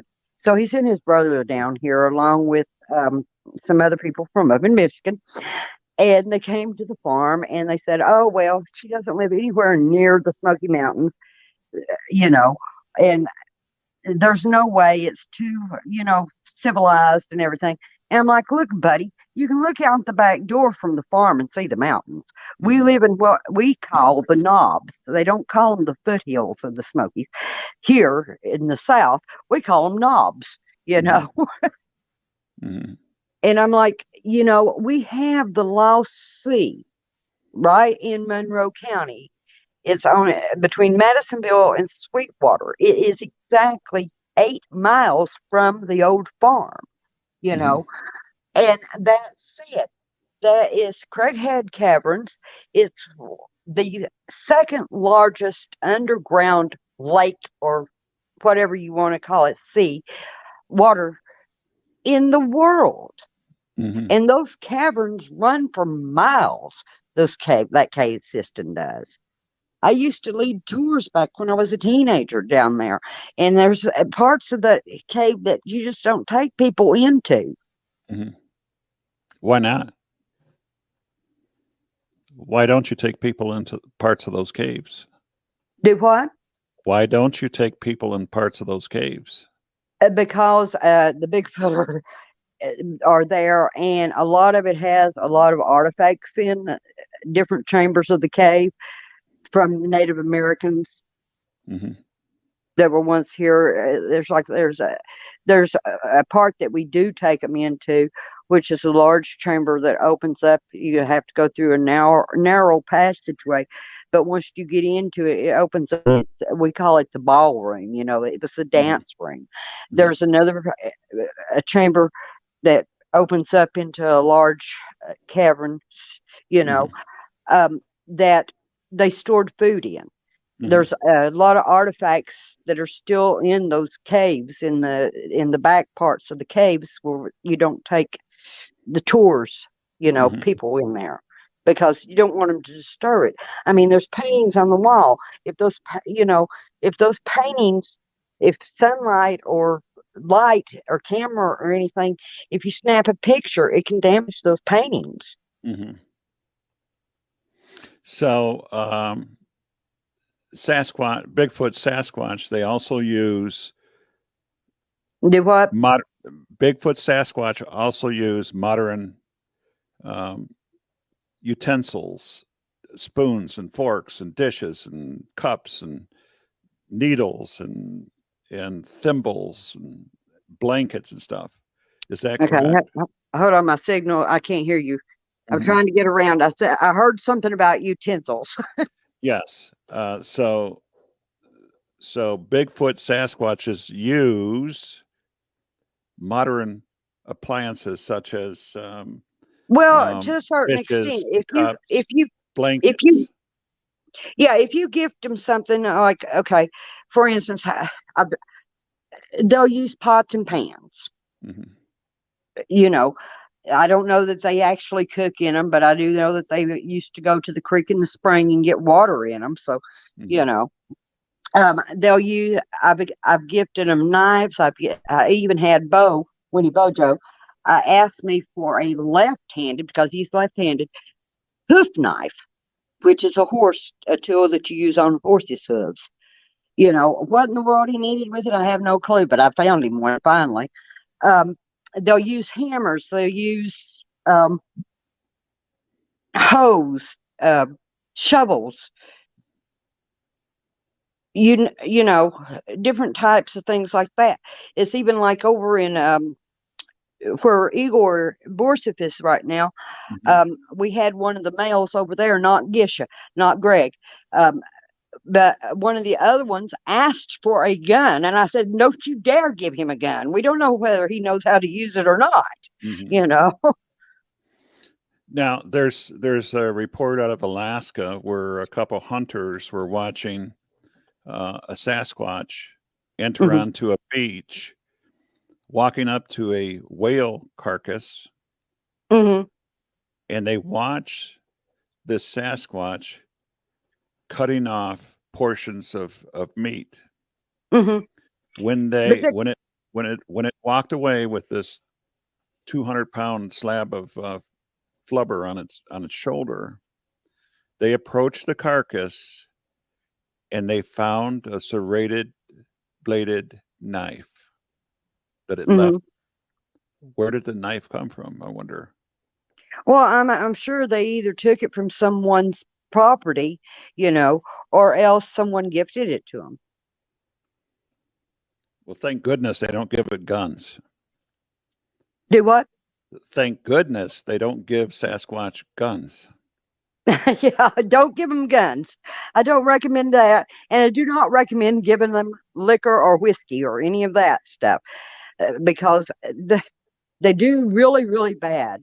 I did post on Val's group there, it's been a while back, where Daff uh, attacked the cabin truck that Igor and the team stay in out there in the Ural Mountains.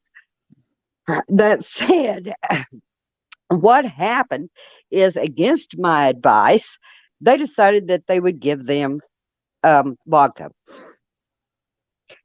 Daff did not. Russian vodka.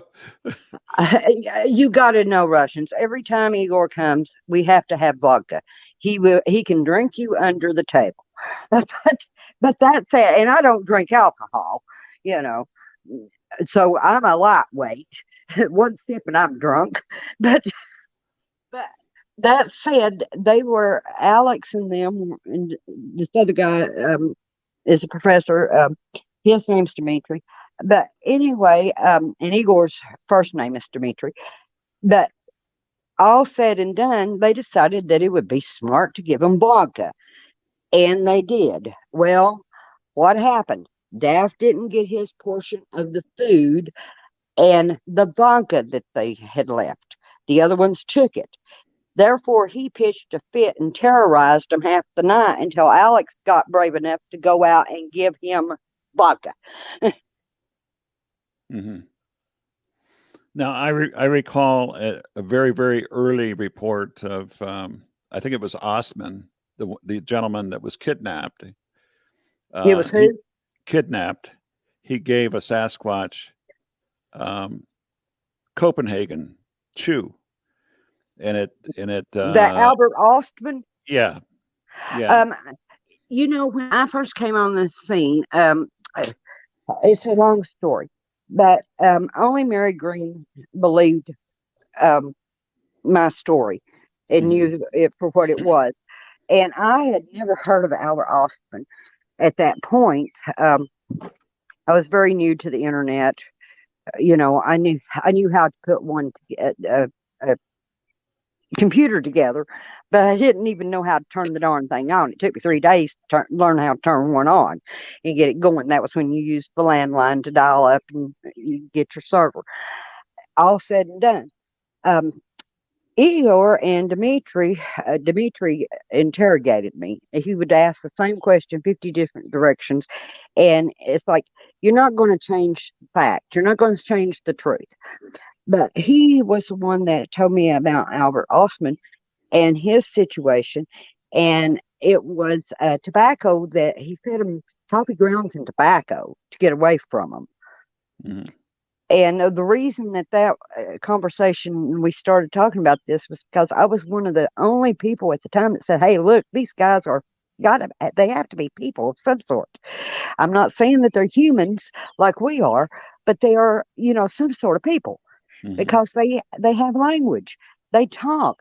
They can even speak our language, Mm-hmm. And all in all said, he says, well, do you know what these words mean? And he didn't tell me where the source was. And I said, oh, yeah, I know what that is in their language. And he was like absolutely amazed, Dmitry was, Bayanov. And he says, okay, if you know this, let me tell you this, And he says, now it makes sense. And they thought that Albert Ostman was lying back all those years ago. Mm. Well, when you're involved in Bigfootery, you're going to have, first of all, people have to know when they get involved in Bigfootery, there's con men, there's showmen, and everything in between. Everything coming and going. They're all walks of life. Mm-hmm. Some people are out to make names for themselves for whatever reason. You've got your pro kill, your no kill, these are humans, these are big apes, big dumb apes. Mm-hmm. But I only know what I know because I have experienced it. Mm-hmm. you know, and I will stand firm, in my own thoughts about who and what they are. Because until you walk alongside me, and I've taken a lot of people with me out in the field, and they're like, they've learned, they all come back saying, I learned more in an hour than I learned in years of doing my research and reading on the internet and taking and watching these TV programs on TV. And I'm like, you have to experience it. Mm-hmm. You just absolutely have to experience it. And also, you need to be careful of what you wish for because you might wish yourself back. Mm-hmm. Mm-hmm. Well, I could say this, that I've read the book that you and Mary Green authored, Hmm. and I learned so much from that book. Thank you. Really, really, Janice. I've told you this before, Hmm. and I don't take it lightly. As far as uh, somebody, claiming that you made this stuff up, you know what, Janice?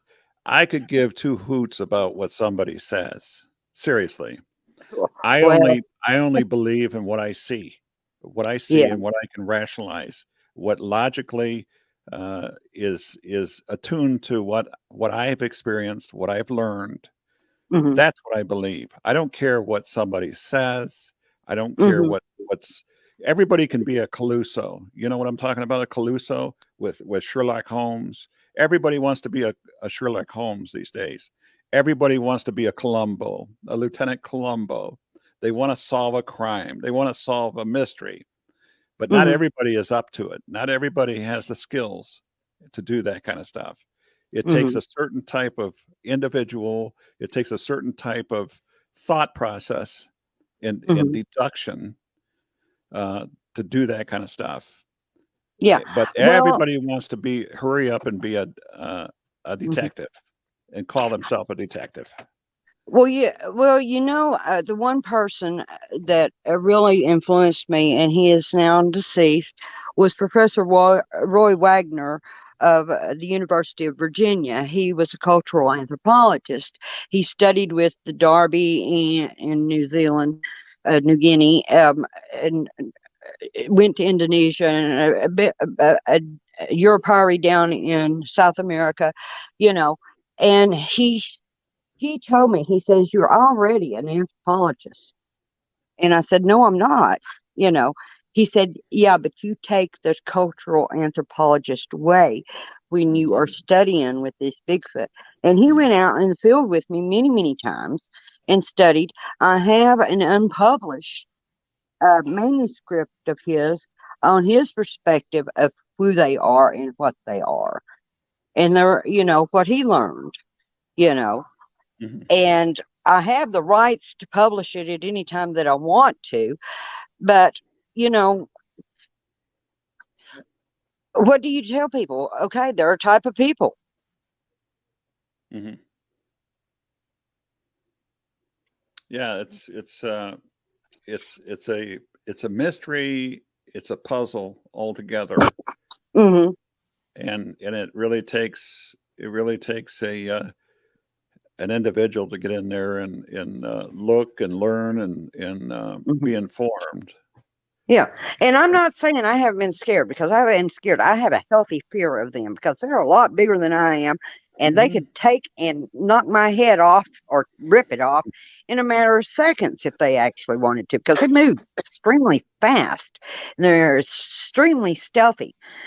That said, you know, do I let that fear stand in my way? Well, I'm afraid to go out in the woods because I have more fear for snake than I do anything else out there. You know, as far as if you go down the path and you're studying Bigfoot, you're going to run into other type cryptids. That said, um, I don't go out and try to interact with what we call the dog man, or I guess that's what people have dubbed them, dog men. They're a different type of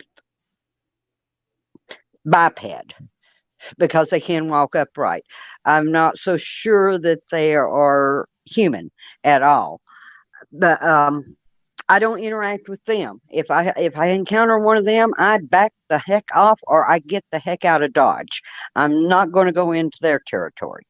Um, Recently, I ran across. I don't know what to call this thing. I honestly don't.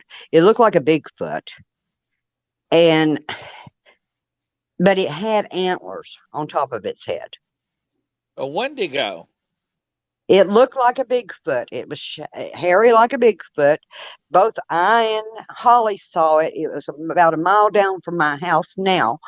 It had, I thought when I first saw it, I was paying attention because there was a fox and he was limping across the road. And there's a drop off on the one side of the road and then a culvert that runs in under it on the other side. And I'm trying not to hit this fox, and he's limping, and he tries to go off to the left side, and then he comes back across in front of me, and I'm like, oh God, I don't want to hit this little fox, you know. It's already wounded. But then I noticed what Holly was staring at, and she says, Mom, I don't know what that is. And I thought it was a big fat cedar tree that had the top of it cut out of it, you know, with a couple of branches sticking up. But it wasn't. It looked like a Bigfoot. I did not see the facial features myself, but Holly said that it looked very human in the face. But I can't verify that. But what I saw was shaggy. It was dark, and it had antlers growing out of the top of its head, like deer antlers, not horns, antlers. And I don't know what to call it. What do you call that? Wendigo. Well, that's what everybody said, to call it a Wendigo. And I'm like, well, my understanding of what a Wendigo is this skull-headed thing, you know. Right. Well, now you're right. Now there have been reports that I know of that Bigfoot wearing antlers, Hmm. skull caps. Well, I thought about that, but it looked, because the way the hair was, it looked like they were actually growing out of the top of its head. And we both her and I said, you know, we both picked up bad vibes, not evil vibes, but bad vibes, you know, like, you know, it was a predator, you know. And this was just a mile down from the house. Well, we had, unfortunately, you know, she was working late shift at the hospital, and this was like 2 a.m. in the morning. And we were coming back. I was bringing her back, and it was like to the house. And when we got to the house, she says, "Oh my gosh, I hope the poor little fox doesn't show up on our doorstep or our porch, you know, because there was an incident in April where a deer, we had a tornado, and I don't know whether the deer came in on the tornado or it was scared, but it fell over dead on our front porch." Died of Wow. fright. So we had to call the forestry and the NDR and everything else over this deer. So she says, "I hope the fox doesn't show up." I said, "I don't care if the fox shows up. Hurry and get in the house. I don't want that thing showing up." There is a report out of I want to say Montana, Hmm. borderlining Canada, Hmm. of I think the first report was from an aircraft. Second report was from a hiker, Hmm. and he described a large Sasquatch. Hmm. Excuse me a minute. A large Sasquatch, and I had to put some drops in the eyes. A large Sasquatch, and Hmm. following that Sasquatch, he reported a large black salamander type Oh, being. That's the second report that I've found like that. Sorry, I didn't mean to scare you like that, Janice. Yeah, it's gone. um, yeah, she's got storms down there, and I think I seen something on the comments that tornado or something down there in Right. Tennessee. I don't know. I hope Well, everybody is everybody okay. want to know about livestock and pets and animals. There she is. So there she is. Okay. I'm back. It dropped me. Yeah, So they were asking too about livestock, pets, and animals and stuff. Do they take them? Do they what? Did they take them? Pets and animals and livestock? They have taken animals over the years, livestock. They killed one of my cats because it scratched me.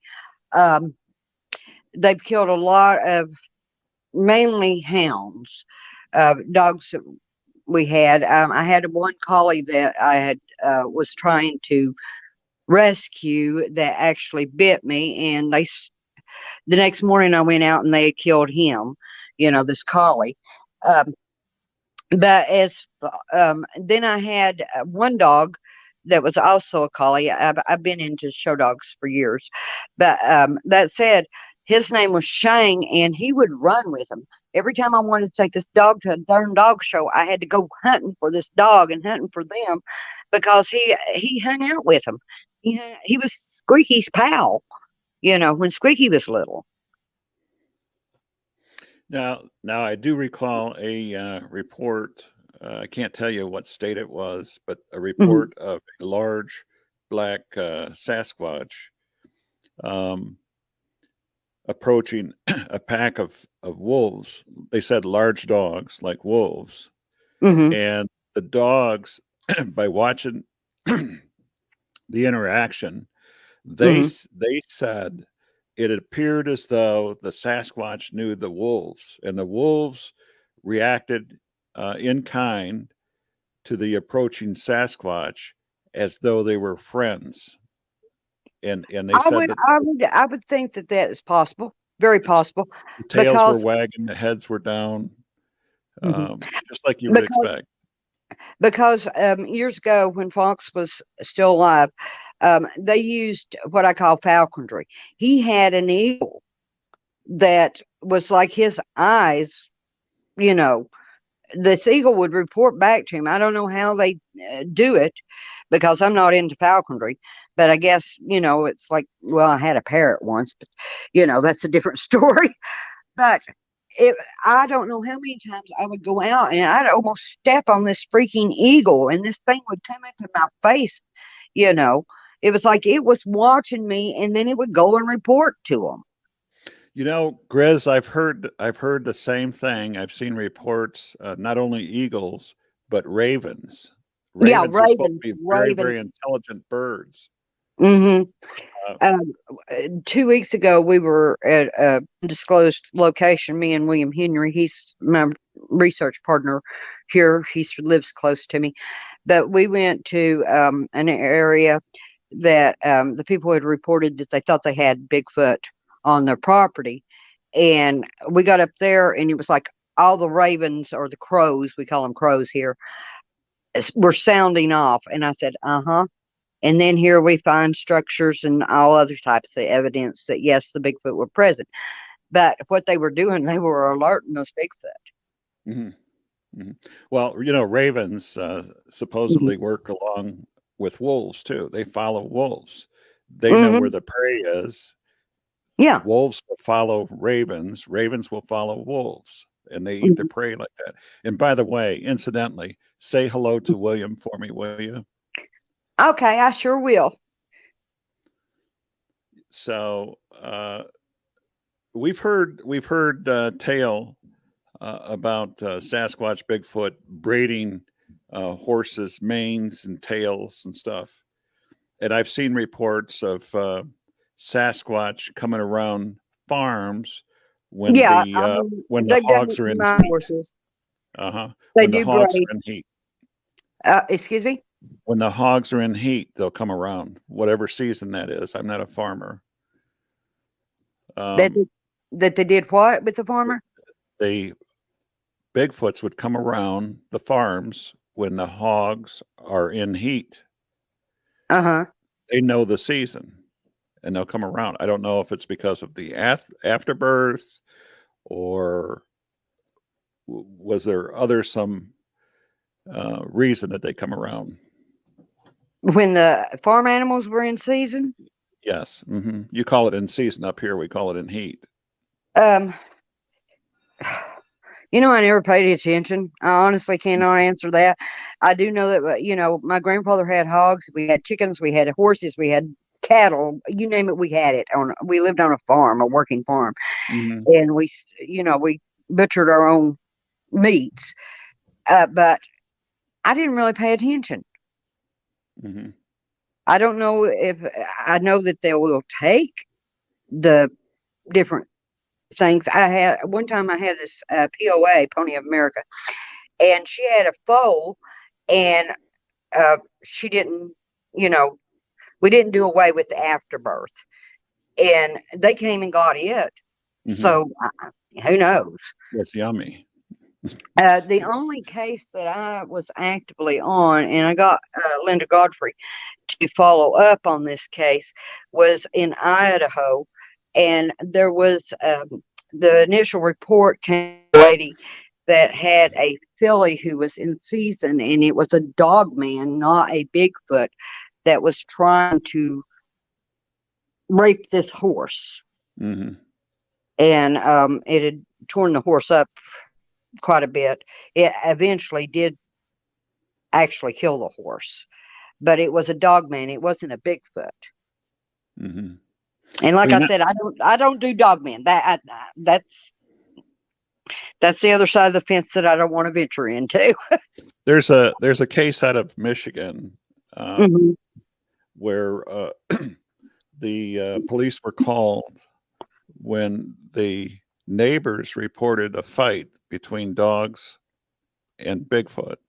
The Hmm. Bigfoot apparently threw 3 German Shepherds up on the roof of a house, and that's where they were when the police arrived, up on the roof of the house. Three what?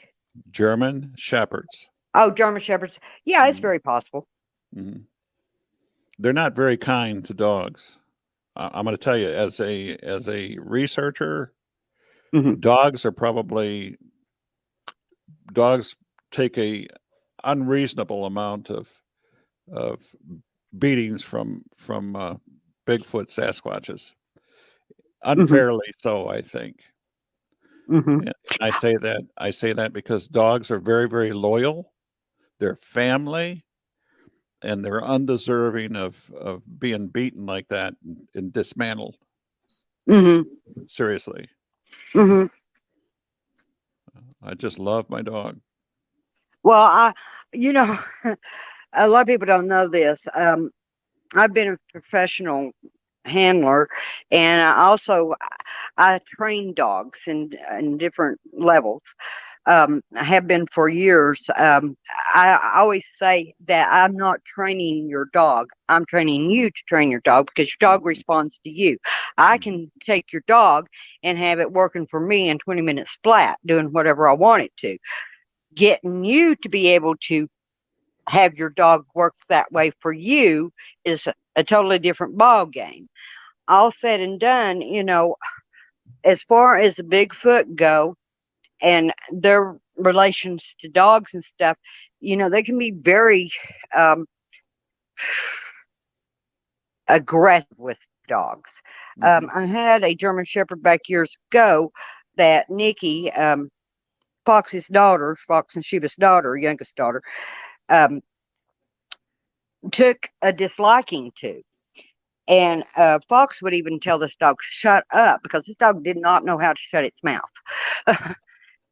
And um, he would even tell it, shut up, shut up, you stupid dog. And that said, I had the dog in a lot. The dog, every time they would come around, would try to jump the fence and get out and chase after them. This dog didn't have much sense, really. And so I decided that I would put this dog on one of the tie out cables inside the lot and put a top on side of that um, kennel, so this dog couldn't get out. Well, this dog is yapping its head off at Nikki, and she reached through, grabbed hold of that cable, and jerked it so hard that she embedded the collar in the dog's neck. Mm. Explain that to a vet when you have to take your dog to the vet. How did this happen? Mm-hmm. You know.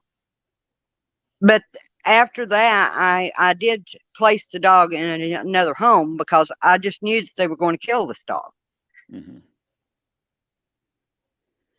Well,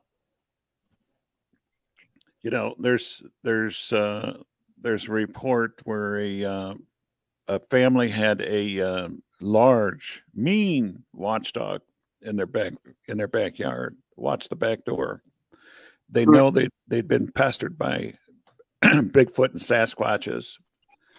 One morning they woke up. They went to feed the dog in the morning, and what they found was the dog collar and leash tied on a branch, and the dog was gone. Mm-hmm. They took the dog. Well, I do know that back, oh Lord, I want to say 2007. Um, there was, we were interacting. Stan Courtney actually came down and went with me, and Tom Shirley at the time I was with him, um, out into this research area that's up here in Middle Tennessee, Central Tennessee. And the Bigfoot up there were actually killing the local farmers' pets, dogs, and eating them. Mm-hmm. Yes, we had a harsh winter, but it wasn't that bad. So I don't know why. That's the only time.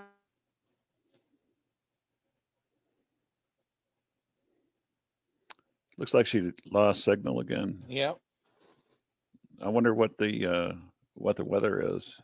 I know it. I haven't. I don't know what to say, ladies and gentlemen. I'm just sitting here. I'm dumbfounded. So here she is. She's back on another channel. Stand by. There I'm she sorry, is. it dropped signal.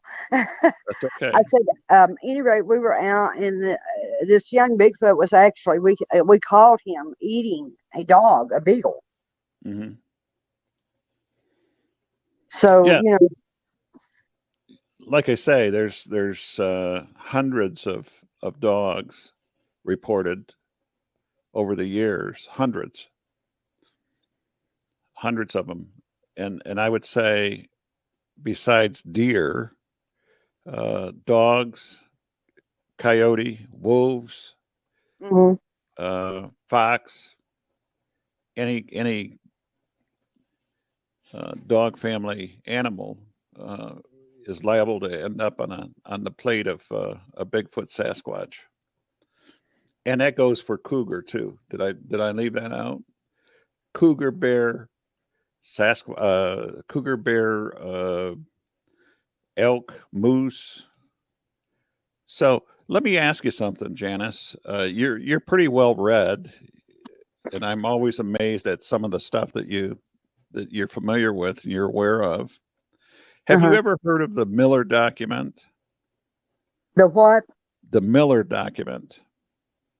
I'm sorry, I can't understand what you're saying, hon. The Miller document. Some document. What document? Miller, Because yes. Miller, Miller. Miller? Yes. I'm not familiar with that. Mm-hmm.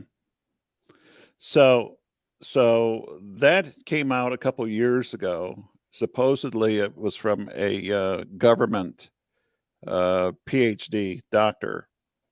Uh-huh. He claims that he was assigned to study Sasquatches, and his first engagement with Sasquatches was down in Texas when an incident occurred in Texas where several people were killed in this town in Texas.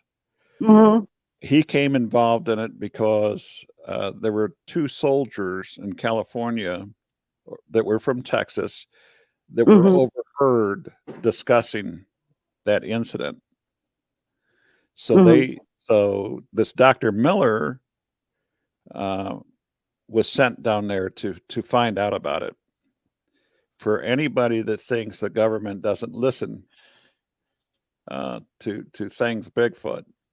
This guy is talking about the very early 1960s, sent down to Texas to find out about this incident that two soldiers were overheard discussing. From there, he started to write a paper about Sasquatches, and he called Uh-huh. them. He called them. He didn't call them Sasquatches. He called them Celebadides, something close to that. I would have to spell the word out in order for me to explain what it was that he had a name for. Uh-huh. So his second encounter with a Sasquatch was when he was sent to Washington, the Pacific Northwest, in Mm-hmm. Washington. There was a report that a hairy, unhuman-like beast was killed during a very violent windstorm, thunderstorm. The lightning knocked down a tree. It fell on the Sasquatch and killed it. Mm-hmm. The government was there to check it out. Dr. Miller, according to this paper, went there, studied it, and they shipped it off someplace. Mm-hmm.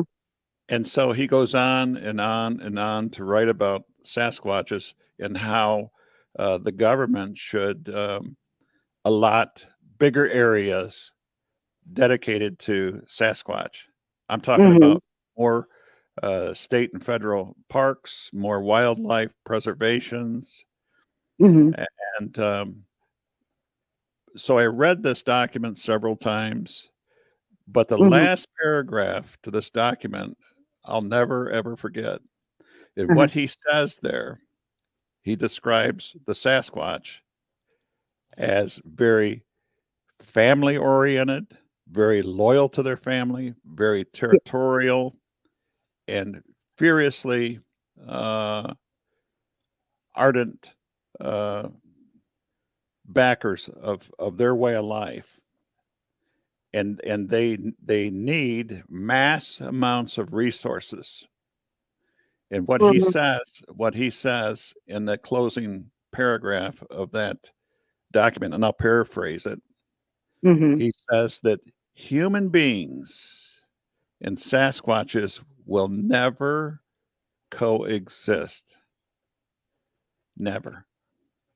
Well, I'm going to put it this way. I don't know. I've never heard this account or anything. But if think about it this way, you either learn to coexist or else you're going to be at war constantly.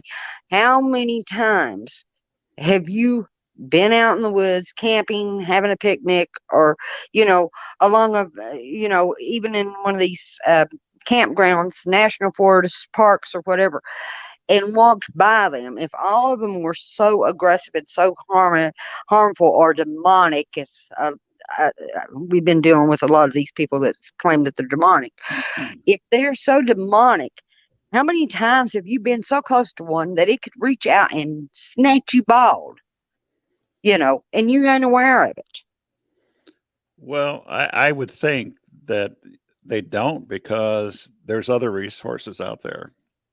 Yeah. Now, And as far as coexisting, you've got these yahoos that go out and they're beating on trees and they're screaming their lungs out and hooping and hollering and carrying well, on.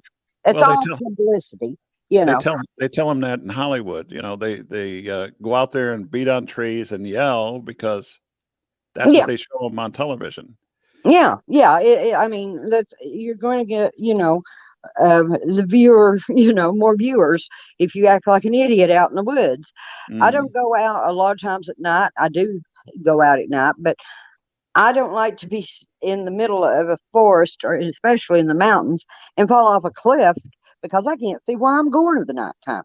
mm, But I always tell people the minute you step outside into the woods, and I'm not talking about your own property, but it could be on your own property, mm, depending on whether you're rural or in the middle of town. And there are suburban Bigfoot. But mm, that definitely. said, you are going into their homes. You don't want them coming into your home and snooping through your stuff and hooping and hollering and disrupting your evening or your day. So why would you think you should go out there and do the same, do that to them? Mm-hmm. Now, there's somebody, I don't know, I've never found the source to this, but somebody claims that the numbers of deer, elk, moose are dropping. And again, I haven't seen the source of this, but he Back. claims. I'm sorry, it keeps dropping signal on me. Mhm. Somebody says the number of deer, elk, moose, and those are natural food sources for Bigfoot, Sasquatch. The Well, numbers of wildlife are dropping. well, I haven't. well, as far as that goes, as far as resources for the Bigfoot, all right, they will eat anything from lichen to mushrooms, nuts, berries, grub, stuff that we wouldn't even think about eating unless we're out and we have to actually survive.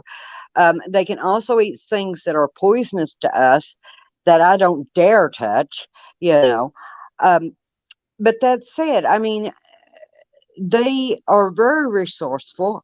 I call them dumpster divers because uh, even in Knoxville, for instance, there's an Aubrey's. It's on an Aubrey's. It's across the road from this little teeny tiny patch of woods that comes down off the ridge, Sharp's Ridge, is the name of that ridge that runs through there, that little hill area, and um, they even had a structure pointing directly at Aubrey's, and we're going dumpster diving over there to get food out of the dumpsters, you know.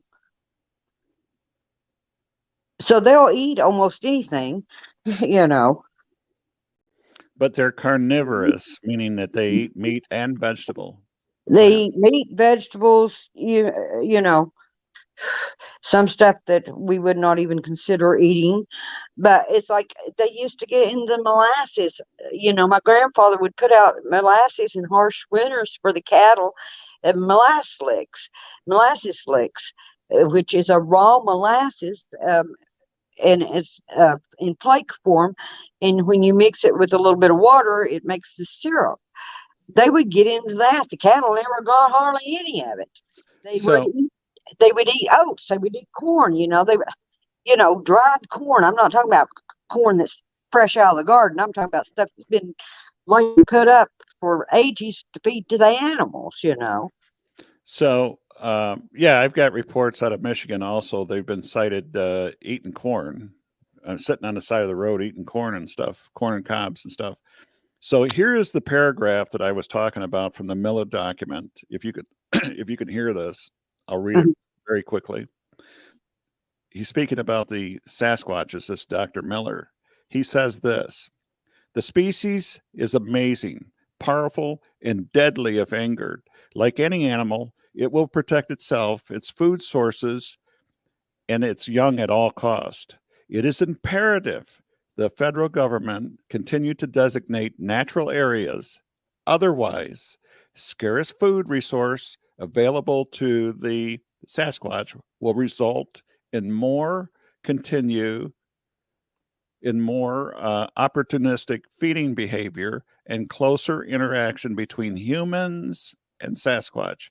These Mhm. creatures and human beings simply do not coexist.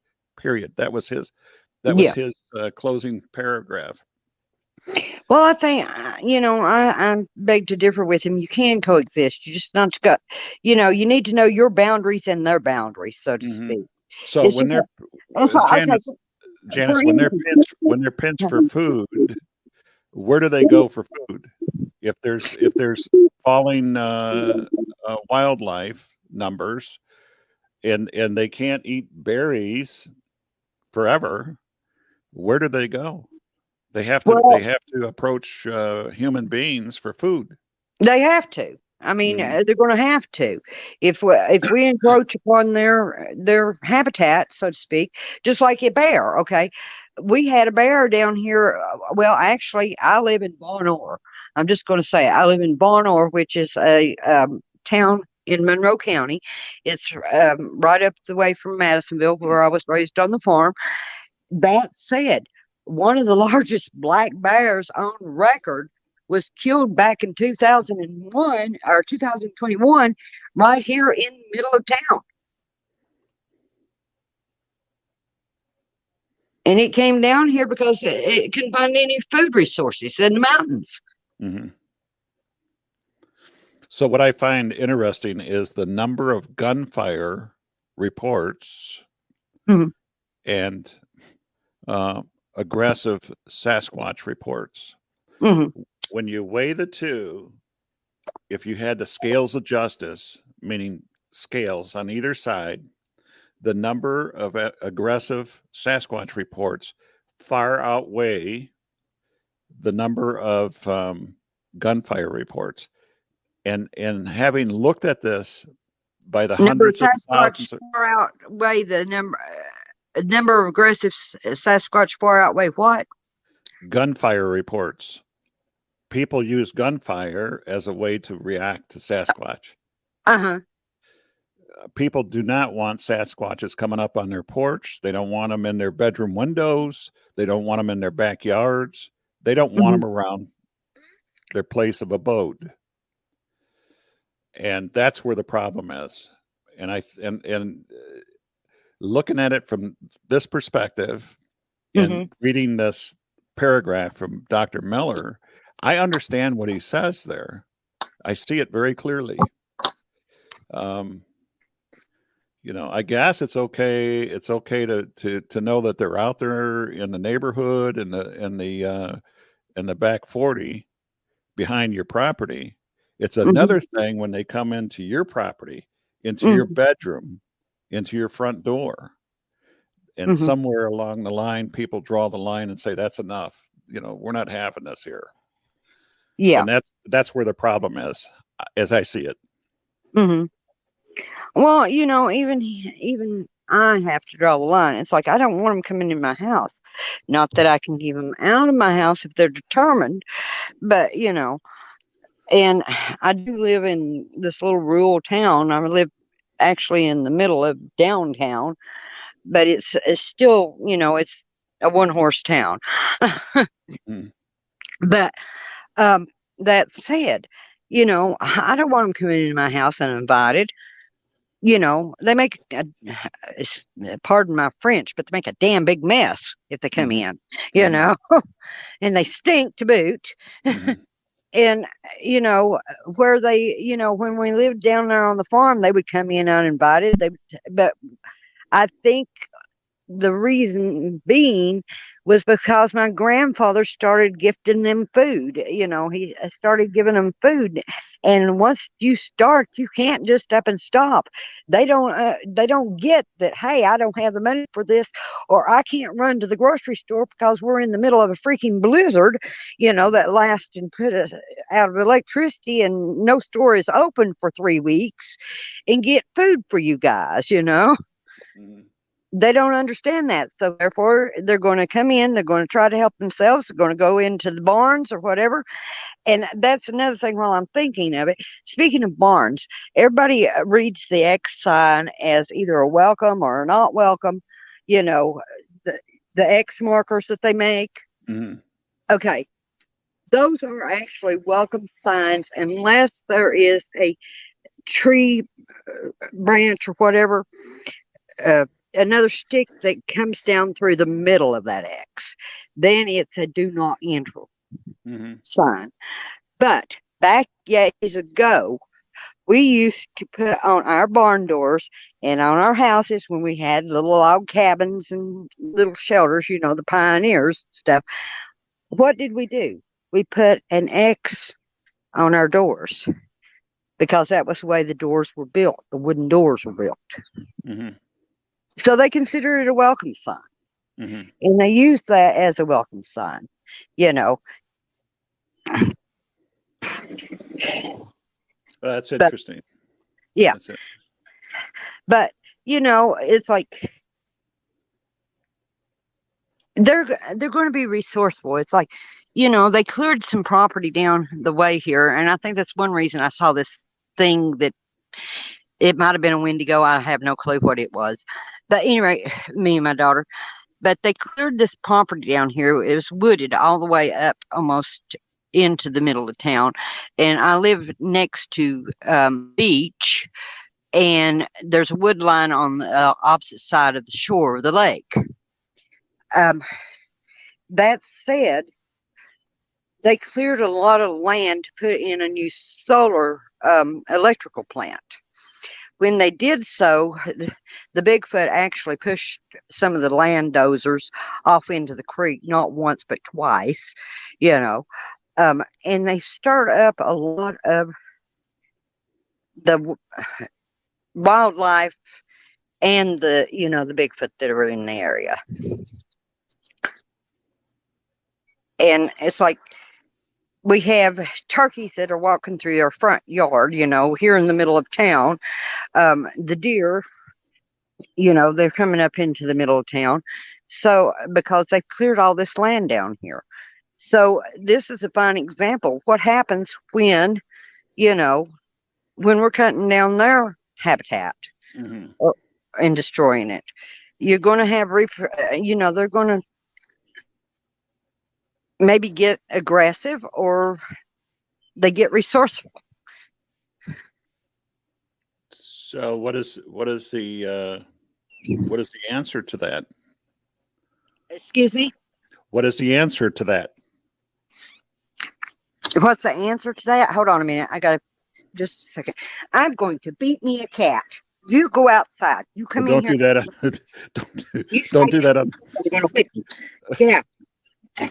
Sorry, my cat ran in the door. So if development isn't good for Sasquatch, what is the answer? So do we not develop? I mean, we're human beings and we live here. Mm-hmm. Do we just pack up and move away for the Sasquatch, Bigfoot? Do we just move out of our house, let them have run of the land? I'm not saying to do that. I'm not saying to pack up and move away, because don't live in fear, But as far as fearing them, have a healthy fear of them and what they are capable of doing. Do be aware of that. They are capable of doing some things that can be very destructive or even harmful to you. But I would not go out and shoot one just to be shooting it. No. Or shoot at it. Because first thing is, if you hit one of them, you've got to think, okay, you may be able to take one out, but what about the rest of them? Mm-hmm. Mm-hmm. And they're going to come at you with a vengeance, So the best way is just to, try to get along peacefully with them. Be aware that they are there, but don't start giving them gifts. Don't start letting them have access to your stuff, or food sources. Try to keep it locked up. I mean, they can break into the best building or whatever, but, don't encourage it. Mm-hmm. They do, some of them do have fear of bright lights and stuff, especially, like you put your motion detectors and stuff. I don't know that they so much fear it as what they think they're going to be caught on camera. Well, what is the fear of being caught on camera?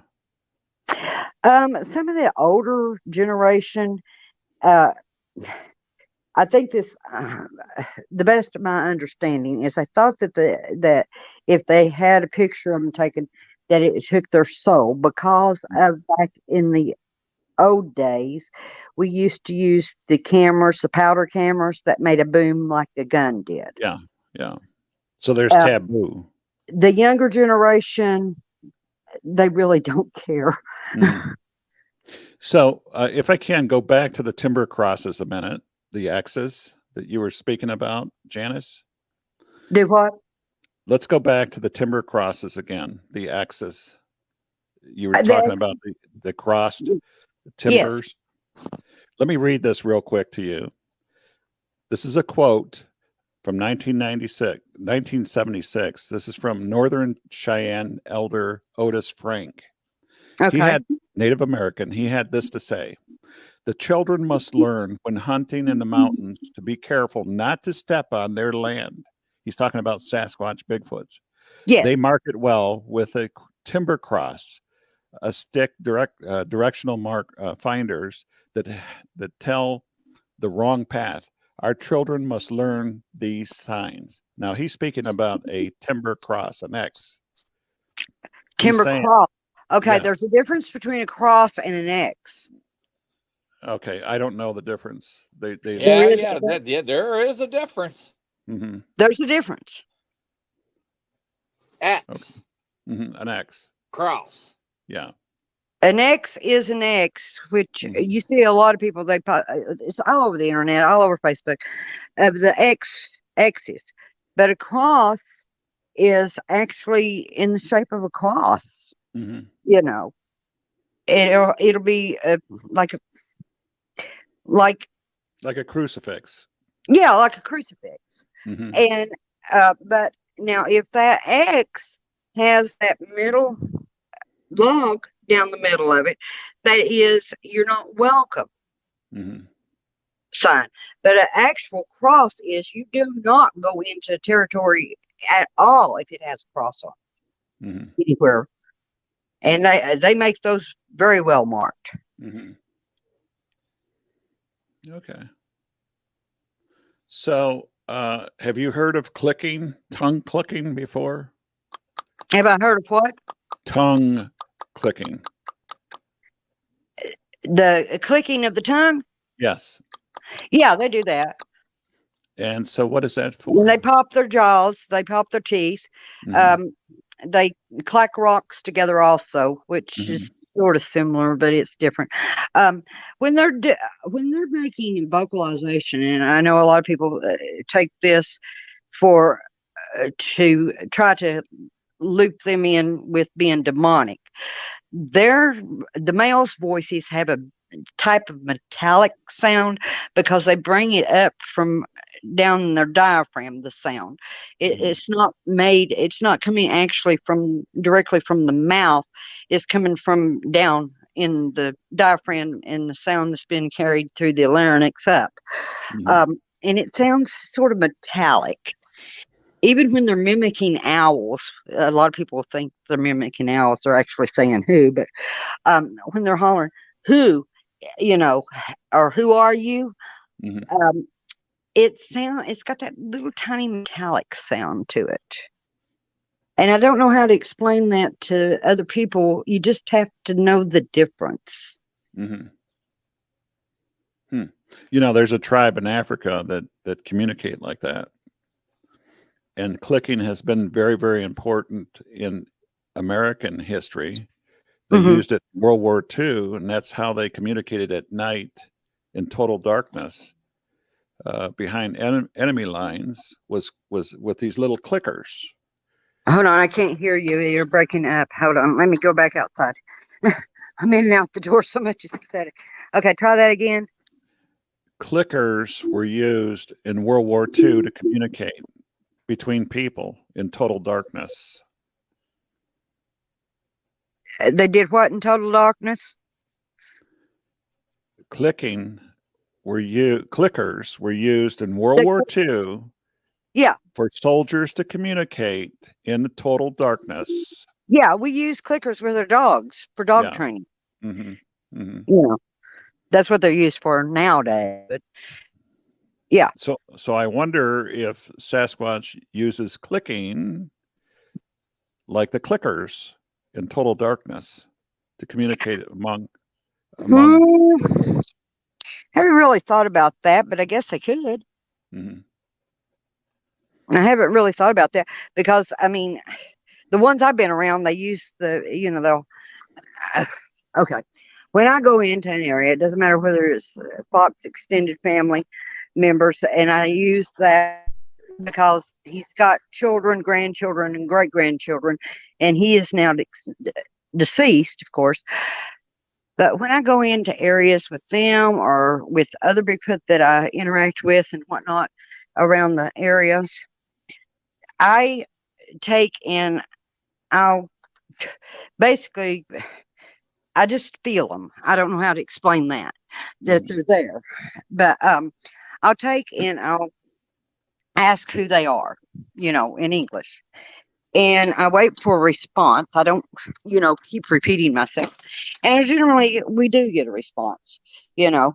Um, and they'll holler back at us, "Who are you?" You know, and we'll answer them with our names.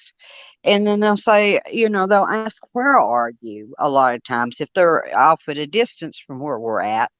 But I think I shouldn't say I think. I know their hearing is a lot better than ours. Mm-hmm. Also, their eyesight is a lot better than ours. Um, you know, but Is their daytime they sighting they better than ours, or is their nighttime better than ours? they're not their nighttime eyesight is better than ours. Mm-hmm. Okay, interesting. Yeah, So, and people think they can get them on camera by using these game cams and stuff. mm-hmm. There is always a one in the group or the tribe or whatever that is going to be a watcher while the other ones are off doing their whatever they're doing, you Mm-hmm. know. And this one will pay attention to our people coming in or other animals or whatever coming into their areas. So if we put up a camera trap or we try to trick them with a microphone or, you know, that's run back 300 yards to a recorder, they already know, you Mm-hmm. know. Mm-hmm. It's like That's there's I could give you all kinds of examples.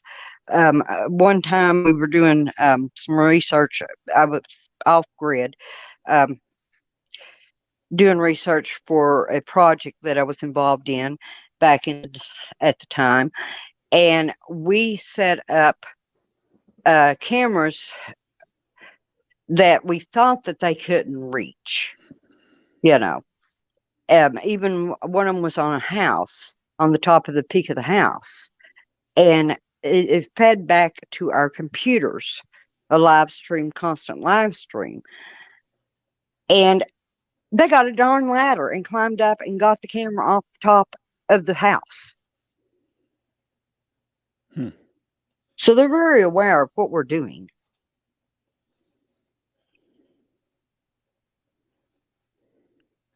Took. Yolanda wants to know: do they show themselves to certain people, or just certain people, or how Do does they that what? work? Do they show themselves just to anybody, or just certain people? I don't know. I always just thought, that if they took a liking to you, they would interact with you, and if they don't like you, they don't. They don't have anything to do with you. I have been into areas where I won't go back to some areas, but that said, where they were really aggressive and they didn't want to have anything to do with me, and I left. When I was talking to you about my encounter, Janice, Do I what? when I was talking to you about my encounter, I explained to you what I felt like when they were staring at me, and you mentioned they were reading me, and I asked you, what does that mean, reading me? Can you explain to the listeners what reading is? Didn't understand the question. I explained to you something when you were talking to me. What? You mentioned reading. A Sasquatch reads a person. Can you explain what reading is, what they do when they read somebody? Hold on a minute. I'm trying to. It's raining and storming again here. You're echoing really bad. I can't Okay. understand. Okay, try it now. You mentioned a Sasquatch reads a person. Can you explain what reading a person is? What they do Reading when a they read? person? Yes. Is that what are you saying? How they read a person? Yes. Okay. What it feels like to me is they are sort of scanning you. It's like looking inside of you, and it's like you're looking at yourself through their eyes. Is what it feels like, and it's like the feeling to me is like being a laser beam going up and down your body, but it's on the inside. It's like your veins, the Mm-hmm. sensation in your veins. Mm-hmm.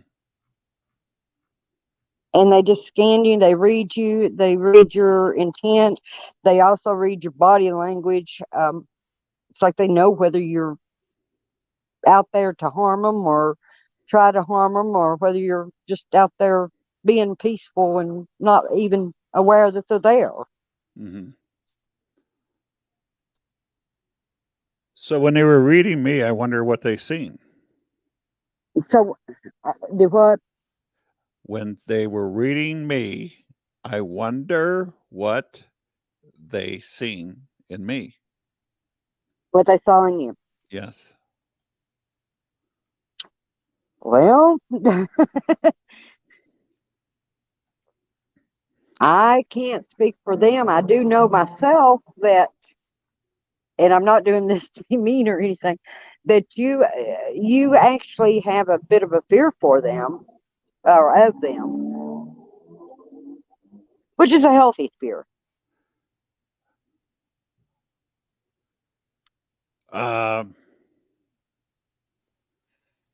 So I got a lot of activity going on in the studio. I got a lot of energy going off. I am totally scared of them. I am not going to lie. So yes. Mhm. But when you had an encounter, it frightened you. what's that? I'm sorry. When you I have an said, encounter and it frightens you, it frightens you, it Um, scares the hell out of you. "Do what?" I it's was telling Val that. it's it's it's it was shocking because these things were supposed to be a myth according to the grocery fish wrap Yeah. newspapers. It's Yeah. supposed to be a myth. Mm-hmm. To see something in a tree that size looking like that was a total shock to my reality. This wasn't supposed to be real, but there it is.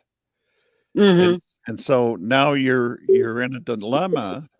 You're caught in that moment of trying to make sense out of what you're seeing with Right. with the rational mind. And Uh, and our minds are programmed to try to rationalize what we are actually seeing. We are a sight type being, you know, and if we can't rationalize what we are seeing, then we turn to other resources, or our minds start playing tricks on us, and we have the major flight factor, like we're the prey. well, we are. Yeah.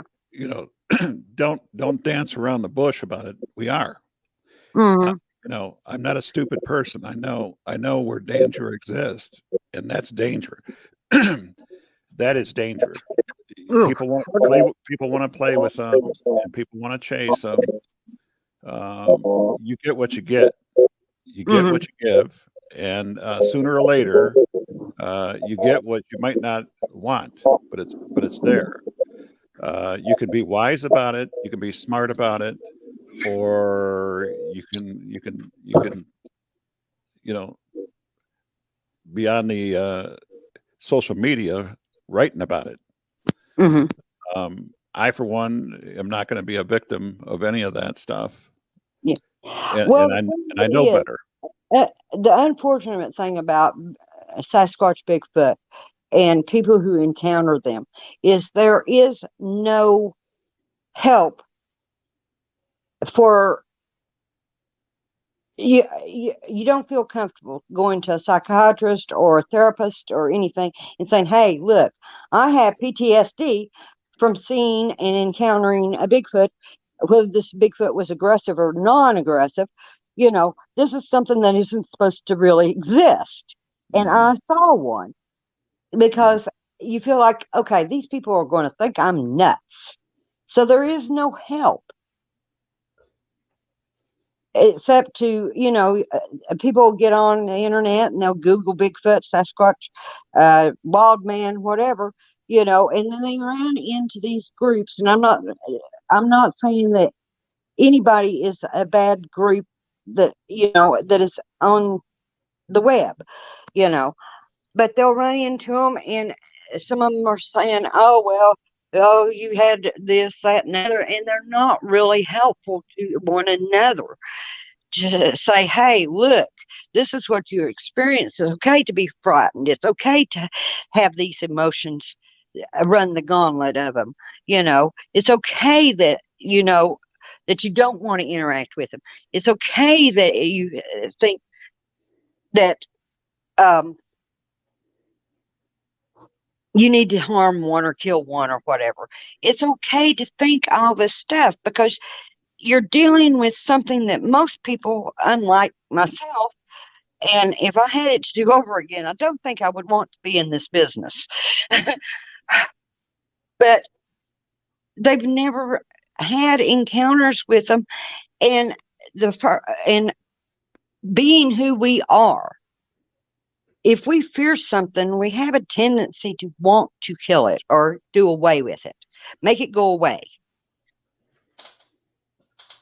Yeah, that's the human reaction. Yes, that is totally correct.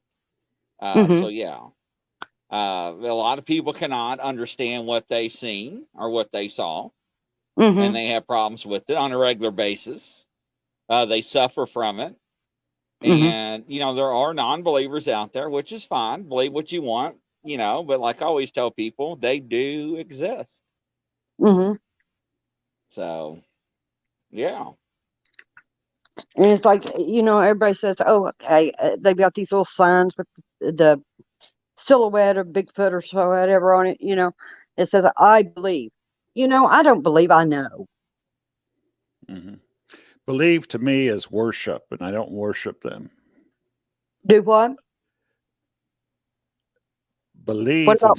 when someone says believe, I think worship, and I don't worship Bigfoot, No, I don't worship Sasquatches. them either. No, I worship I God and know, Jesus. I know they exist, but I don't believe they exist. I know they do, and I don't Yeah, worship them things. no. That's just my feeling on it. That's just my Well, feeling. ladies and gentlemen, it's that time of the day. Unbelievable. Janice, thank you for coming on the show. Thank you, Janice. Thank you, and I want to apologize to everybody for having such trouble staying on the podcast. My phone is acted up. We've been in under lightning and thunderstorms here, and the signal has just been awful tonight. No need to No, apologize. no need. We're just thank you, and I appreciate your time. Thank you. Thank you, All right, take guys. care, hon. All right, bye bye. Thank you, Janice. Okay, now, ladies and gentlemen, now I'm gonna have to go and woo. Okay, I gotta reevaluate. And ladies and gentlemen, this is the energy that's going on in my studio with the dolls. So okay, you got me stuttering, Val. Well, what do you think, Grizz? Some of the things that Janice says, um, I see a lot of truth in what she says. I see a lot of confirmations in what she says. Um, she's always been, and the entire time that I've known her, she's always been very upfront and frank with me. And if it weren't for the things that were out of our control, the weather, the in and outs with the sound and what have you. I've experienced a little of that myself, and I know that it's storming outside right now here. Right. But yeah, it was a very good conversation, and I've read her material, so I was very, very prepared for what she had to say, and of course I threw in some questions of my own, and I think overall she handled them very, very well. And I was just glad to see her there. I should also add that in my research, Tennessee as a state has had over 800 reports, 810 reports. And by the way, you should know in Kentucky, according to this same research, has had over 487 reports. Wow. That's a lot. And that's by people that report them. You know, it could be more. It could be double that number. It could be triple. Who knows? Right? No. I mean, wow. That's boggling. I mean, it's mind boggling. Yes, it is. And ladies and gentlemen, from coast to coast around the world, hope you all have a good night. Good night, folks. Take care. We'll see you. Bye.